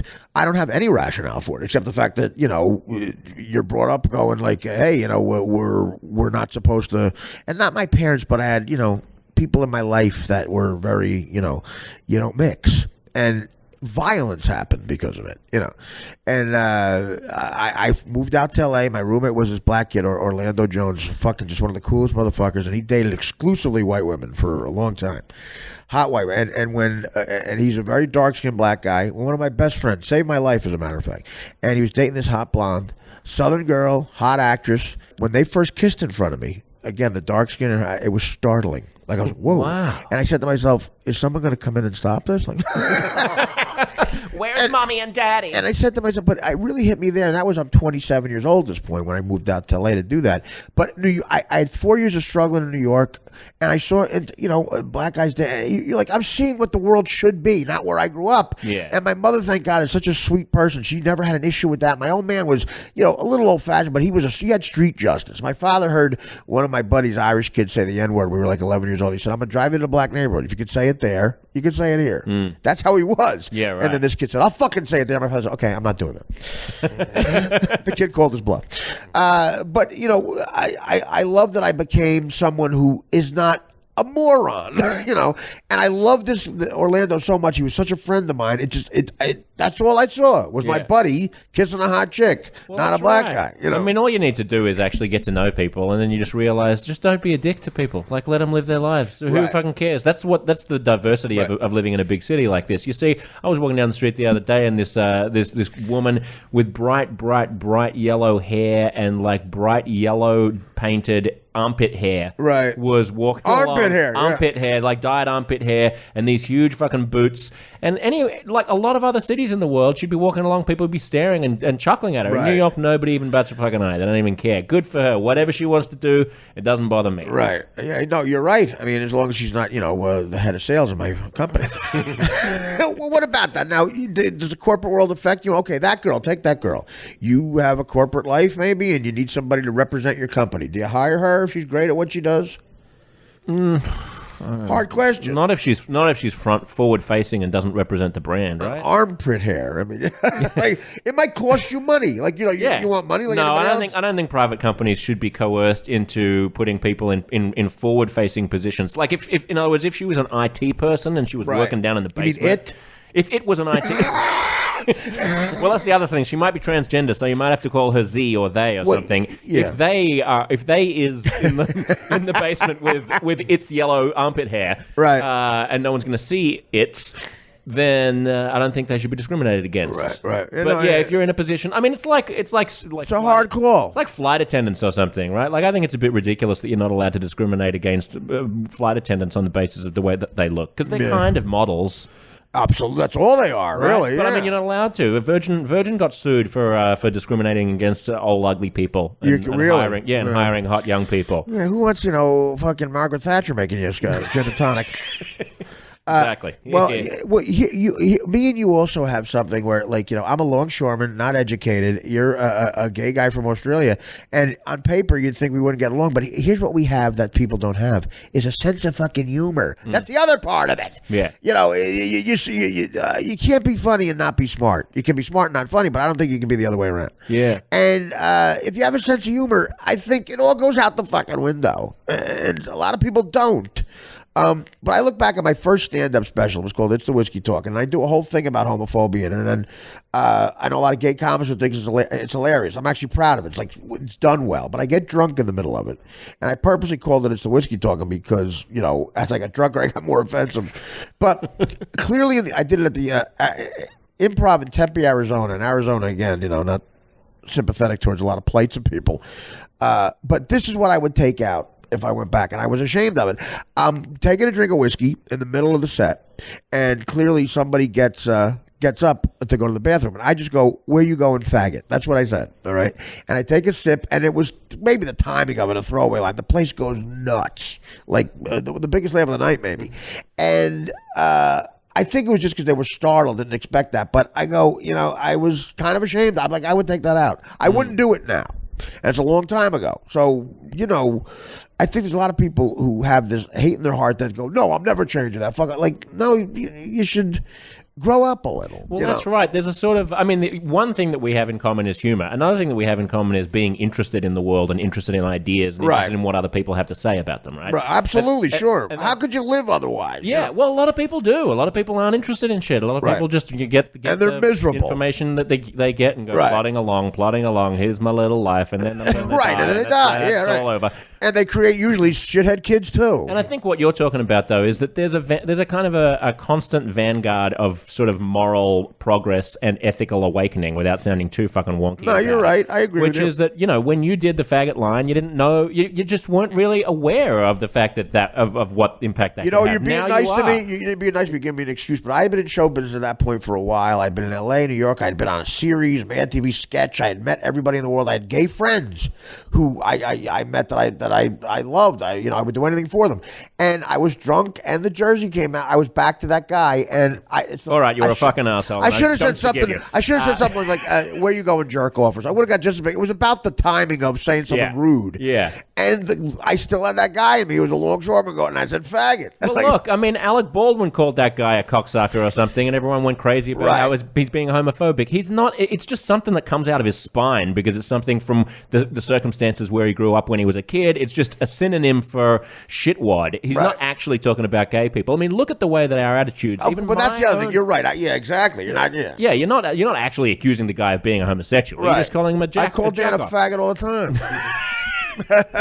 But look at what's happened to our thinking about about race relations in America, about the black community. I mean, it's worse than ever in some ways. But it's terrible. Well, since Ferguson, though, I think there's been an awakening amongst progressive, amongst decent whites as to the kinds of bullshit that black people have to put up with every day. Okay, but that's an interesting case, though. That's where my right wing comes out a little bit. That kid was an evil predator, that kid. Oh, yeah, I'm not talking about that specific event. The conversation it spawned, you're right. Yeah, that's right. The fact but that there are a lot of times where it's not an evil predator. Right? You know? No, sure. But I mean, in the same way that people who were brought up being homophobic now have a kind of imaginative leap of empathy to understand what it's like to be gay, and so they don't throw around the F word all the time. Yeah. In the same way, I feel like we've seen it happen in the past few years. At least I've seen it happen to myself in the past few years. Right. Where now I'm just more generally aware of the kind of bullshit that black Americans have to put up with every day that I don't have to put up with. It's, when you see the other side of it, and I defend the cops a lot because they got an insanely tough job. And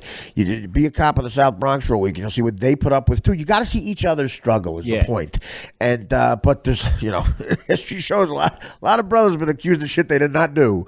Absolutely. And there are a lot of cops who pull shit and then get away with it. It's very hard to go down if you're a cop. I mean, you got to have the webcam, you got to have the video cam, you got to have the dash cam, you got to have the camera on you, you got to have the drone that takes a photo. Otherwise, you can shoot a black person and get away with it. I mean, I know that most cops are good, but there are some fucking shitwad cops who are on a power trip. Of course there are, but there's good and bad in everybody. Is the point?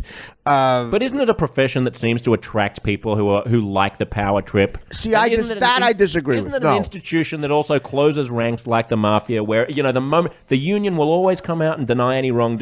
First of all, the mafia doesn't exist. The mafia doesn't exist. Let's calm down. Second of all, I'm from North Jersey. Second of all, no, I disagree there. I think most cops are good people. Most cops want to help you out. I think they get into it for the right reasons. But the bad ones, and there are, without question, more than there should be, do stuff that's so horrific. It stands out way more than the good shit. And there's way too many of them. You're right. I think that cops get a bad rap. But I also think that the ones that deny that that any bad ones exist they're doing a disservice to the country, because there's here's a profession that it's a good one is the best thing in the world, a bad one is the worst. Teacher, cop, fireman, you could say. I was just going to mention teachers. It's the same thing with the teachers union, where we can't ever no teacher is bad. We must keep them all on the books. There are these fucking classrooms full of teachers who just sit there. What do they call it? The rubber room or something? Have you heard about this? Well, yeah, crazy kids. No, they can't fire the teachers, so the teachers have to go and sit in this room because the teachers have a rubber room. The teachers themselves, because they're so incompetent, they can't teach a class, but they're too competent to be fired because you can't fire any teacher. So they're on full pay and they're not even working. I mean, we used to call the rubber room the chick where you don't fuck a chick bareback. Yeah, that makes sense as well. Do you blow your husband with a rubber? No. No. But then we got tested, and now we don't have to worry about that. Do you swallow? It depends. On what? It depends on the mood. It depends on what we've been eating. That's the greatest answer ever. Depends on the lighting. You could have seen your face. First of all, I thought you were going to tell me to fuck off. So you went, it depends. It depends on the phases of the moon. It's fucking hilarious. Depends what I'm wearing. Depends if we're on the subway. Depends if we're on your balcony smoking a cigarette with a... And by the way, let me tell you something. This is how I'm going to pay the gay community back for the faggot line of you. You want to blow your husband on my balcony? Let me know. All right, it's going to happen. I'll give him a call right now. How long's he got? You can only use Dan's bathroom, and I'll be. It's right on the road. Put a sheet over his head. Alert the neighbors. Hey, everybody! We got a show coming up. Are you is another Klan member blowing you? No, that's a sheet for the Grand Dragon of Jersey's blowing me. You've never tried anything with a dude? No. Never even It's like, not- touched again- another again- dude's dick or something? No. Because a surprisingly large number, like Charles Blow, it's an unfortunate name. Like what, Blow? But, you know, he's a columnist. He's Charles an Blow is his African-American. name? He's a New York Times columnist, and he's an African Spelled American. B-L-O-W? B-L-O-W. Come on. All right, I need time to laugh. You might have to come back. And Charles Blow. He's married to a woman, and he writes a lot about racial issues. But he just wrote a memoir a couple of years ago about his bisexuality and Right. about how he used to date guys. And he has some amazing statistics about like the proportion of straight people who have had some kind of same-sex experience or some kind of Right. same-sex erotic. Well, I've been to a imagination Met game. when they were in. Let me tell you something. At this point in show business, and the way I like to, I think I've been enlightened. If it happened, I would be honest with you. I would have said it on Stern. I'm dead honest about. Oh, my yeah, life. I don't doubt And you. now it'll get your show on Bravo. I'm thinking about doing it anyway. But it's against my grain as far as physically. I just don't. It doesn't do it for me. Yeah. I believe you that a lot of guys like me do secretly, go there and they don't. What just happened to Dennis Hastert? Yeah, I know. I mean, the worst story ever. See, horrible. that to me, though, with gay people, that gives gay guys a bad rap. Yeah. That story makes them equate pedophilia Exactly. with, and exactly. But that's all part of the conservative moralizing about it as well, right? Right. If you think that any same-sex affection or attraction is a sin, then hey, fucking a 14-year-old boy is also a sin. No Therefore, kidding, they're exactly. both the same type of sin. Well, that's a fucked up morality. Terrible. How about two consenting adults can do whatever they want? Makes no Just sense. Don't rape children. Can we make that the rule Like instead of don't have same-sex love? Like a lot of people who make laws like that, they're idiots. They make no sense, and it makes you furious. And it's a crazy world. I'd like to think it's getting better. Sometimes you think it's getting worse, but we'll see. Look, if you're into politics, man, you get ready for the most fucking entertaining election ever. Oh, it's going to be incredible. As long as no one dies in these fucking rallies, and someone might. As a comic, I am like licking my lips here, man. It's going to be so good. Yeah. I mean, I can't imagine what the debates are going to be like when Hillary's up there being like, I will fight Exactly. for you every day of my life. Hey, and aristocrat. Trump's just like, what the fuck is this broad about? And that's what's well, here's the thing. I was doing a bit the other night. Like, he keeps saying she doesn't want to talk to me about. I'll bring up Bill. Well, he might know something. Like, isn't she scared that Trump and Bill Clinton might have hung out and fucked chicks together? That could have happened. I mean, that could have happened. And I was like, Hillary Clinton talking. What does he know, Bill? What does he know? Well, yeah, remember the time he had that yacht party that you couldn't make? Maybe he had the flu. He wouldn't tell us. Yeah. He wouldn't tell us. Well, I maybe he had swear, the flu. honey, Yeah. well, there is nothing to hide. Nothing. Remember, I told you there were clean, baby. there were waitresses on the. Yeah. Well, what happened? I'm going to take our daughter to lunch. I don't know. It's going to be, if he knows something, I mean, he'll say it in a heartbeat. If he one poll that has him losing, he'll go, I triple teamed the fucking Indian broad with Bill Clinton in Aspen. Jesus. I was talking to Daryl Hammond, who was on. Or were you? Or was I? Yeah, I love Daryl. Daryl's a great guy, and I was talking about like all the people who were dining off of Clinton impressions back in the 90s must be rubbing their hands together with glee because now Hillary wins. Daryl gets to be first husband for the next 8 years. He's so good at what he does too, Daryl. He was on that show 14 years doing impressions. And the kid Taron Killam, who I really love, I guess they're not happy with his Trump. He does a good Trump. It's more subtle than Daryl. And because of this issue, Daryl is, like you say, I mean, he doesn't need the money, but he's coming back making money because, hey, Trump's in the news, and they might have to hire him. I can't believe Lauren can't find a guy who does Trump. Well, no one's as good as Daryl. Well, I mean, in like a lot his of ways, Clinton, yeah. when he, It was perfect. When he mastered, because I used to watch that. I saw him on Letterman because I wasn't watching SNL at the time in Australia, but I used to watch Letterman religiously, and when he would do that, like.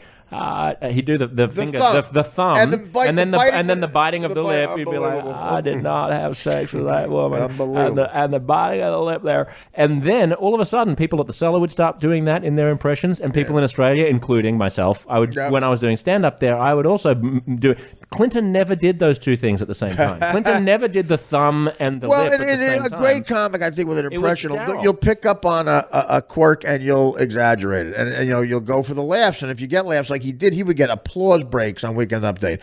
I mean, and it's hard to not feed into that if you're a comic. You're just gonna go more with it. Yeah. And you do stuff maybe the person never did. Phil Hartman used to do it. It's a perfect example of a different kind of impression. Like, no one was funnier than Phil Hartman. Yeah. But he didn't do a great impression, but it was a funny one. Like he That's did, like right. he did all the. He picked up on shit that he just attacked. Daryl is one of those rare guys. It was a dead-on impression and quirky. It was perfect. It was And so the funny thing is, he wasn't political at all, so he had no fucking idea why what he was saying was funny. Right. All he was just a master craftsman. They would make him read off the cue cards. Yeah, I know a lot of those he had writers. no idea. The writers were all brilliant. I had no idea what he was talking about. And he would be letter perfect. Then when we were talking about how I got into the industry back in Australia, I neglected to mention that my first gig in radio was actually doing impressions and writing satire on Australian radio. So after I started out in production, I was an impressionist and had like a kind of, I suppose, like Daily Show style like sketch that was on Australia's biggest commercial radio station, and it was syndicated. Right. And exactly what you were just saying about like, are you doing the question is, are you doing an actual impression to sound exactly like the person? Or are you trying to be funny? Are you picking up on certain mannerisms that people go, oh yeah, I totally get that. That absolutely is like what that person does. Two different ways to do it. Doesn't actually sound like it. Yeah, right. exactly. And a lot of times the funnier way to do it is the latter, what you just said. But Daryl is brilliant, and you're right. If Trump gets in, it's like when he got Sarah Palin to endorse him. You're like, well, Tina Fey's going to get her make her benefits. All right, brother. Well, this was great, man. Great to talk to you. Come back anytime. Thanks. I will. And, bring the fella and take the balcony. Me and Dale will get lost for a couple of minutes.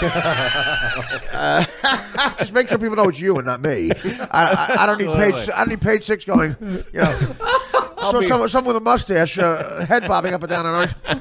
I'll just be looking out over Manhattan and take that, New York! Yeah, take that blowjob, New York! Artie's dating an Australian guy. Artie Lang's dating Mel Gibson. No. All right, well, the show is We the People Live. Search for it at We the People's, all one word. Yes. And you can hear more such hilarity. And go back and find the 2 episodes that Artie was on. I had a blast. I had so much fun with you. I don't know you were gay, but I had so much fun. No, it really was a blast, and I'd like to coming back now. I'd like to come back on and anytime, but please feel free to. I'm serious. Come by and bring your husband, and we'll hang out. We'll have some fun. Great. We'll go bar hopping with Dan. And I'll get abroad, and we'll see if we could switch you back over. Josh, this was great. Deal. Great to talk to you. Good job. Love We the you, Artie. people. Thanks, mate. Love you too. Take care. And this is Artie Lang. Take care. Brush your hair. The Artie Lang Uncensored Podcast.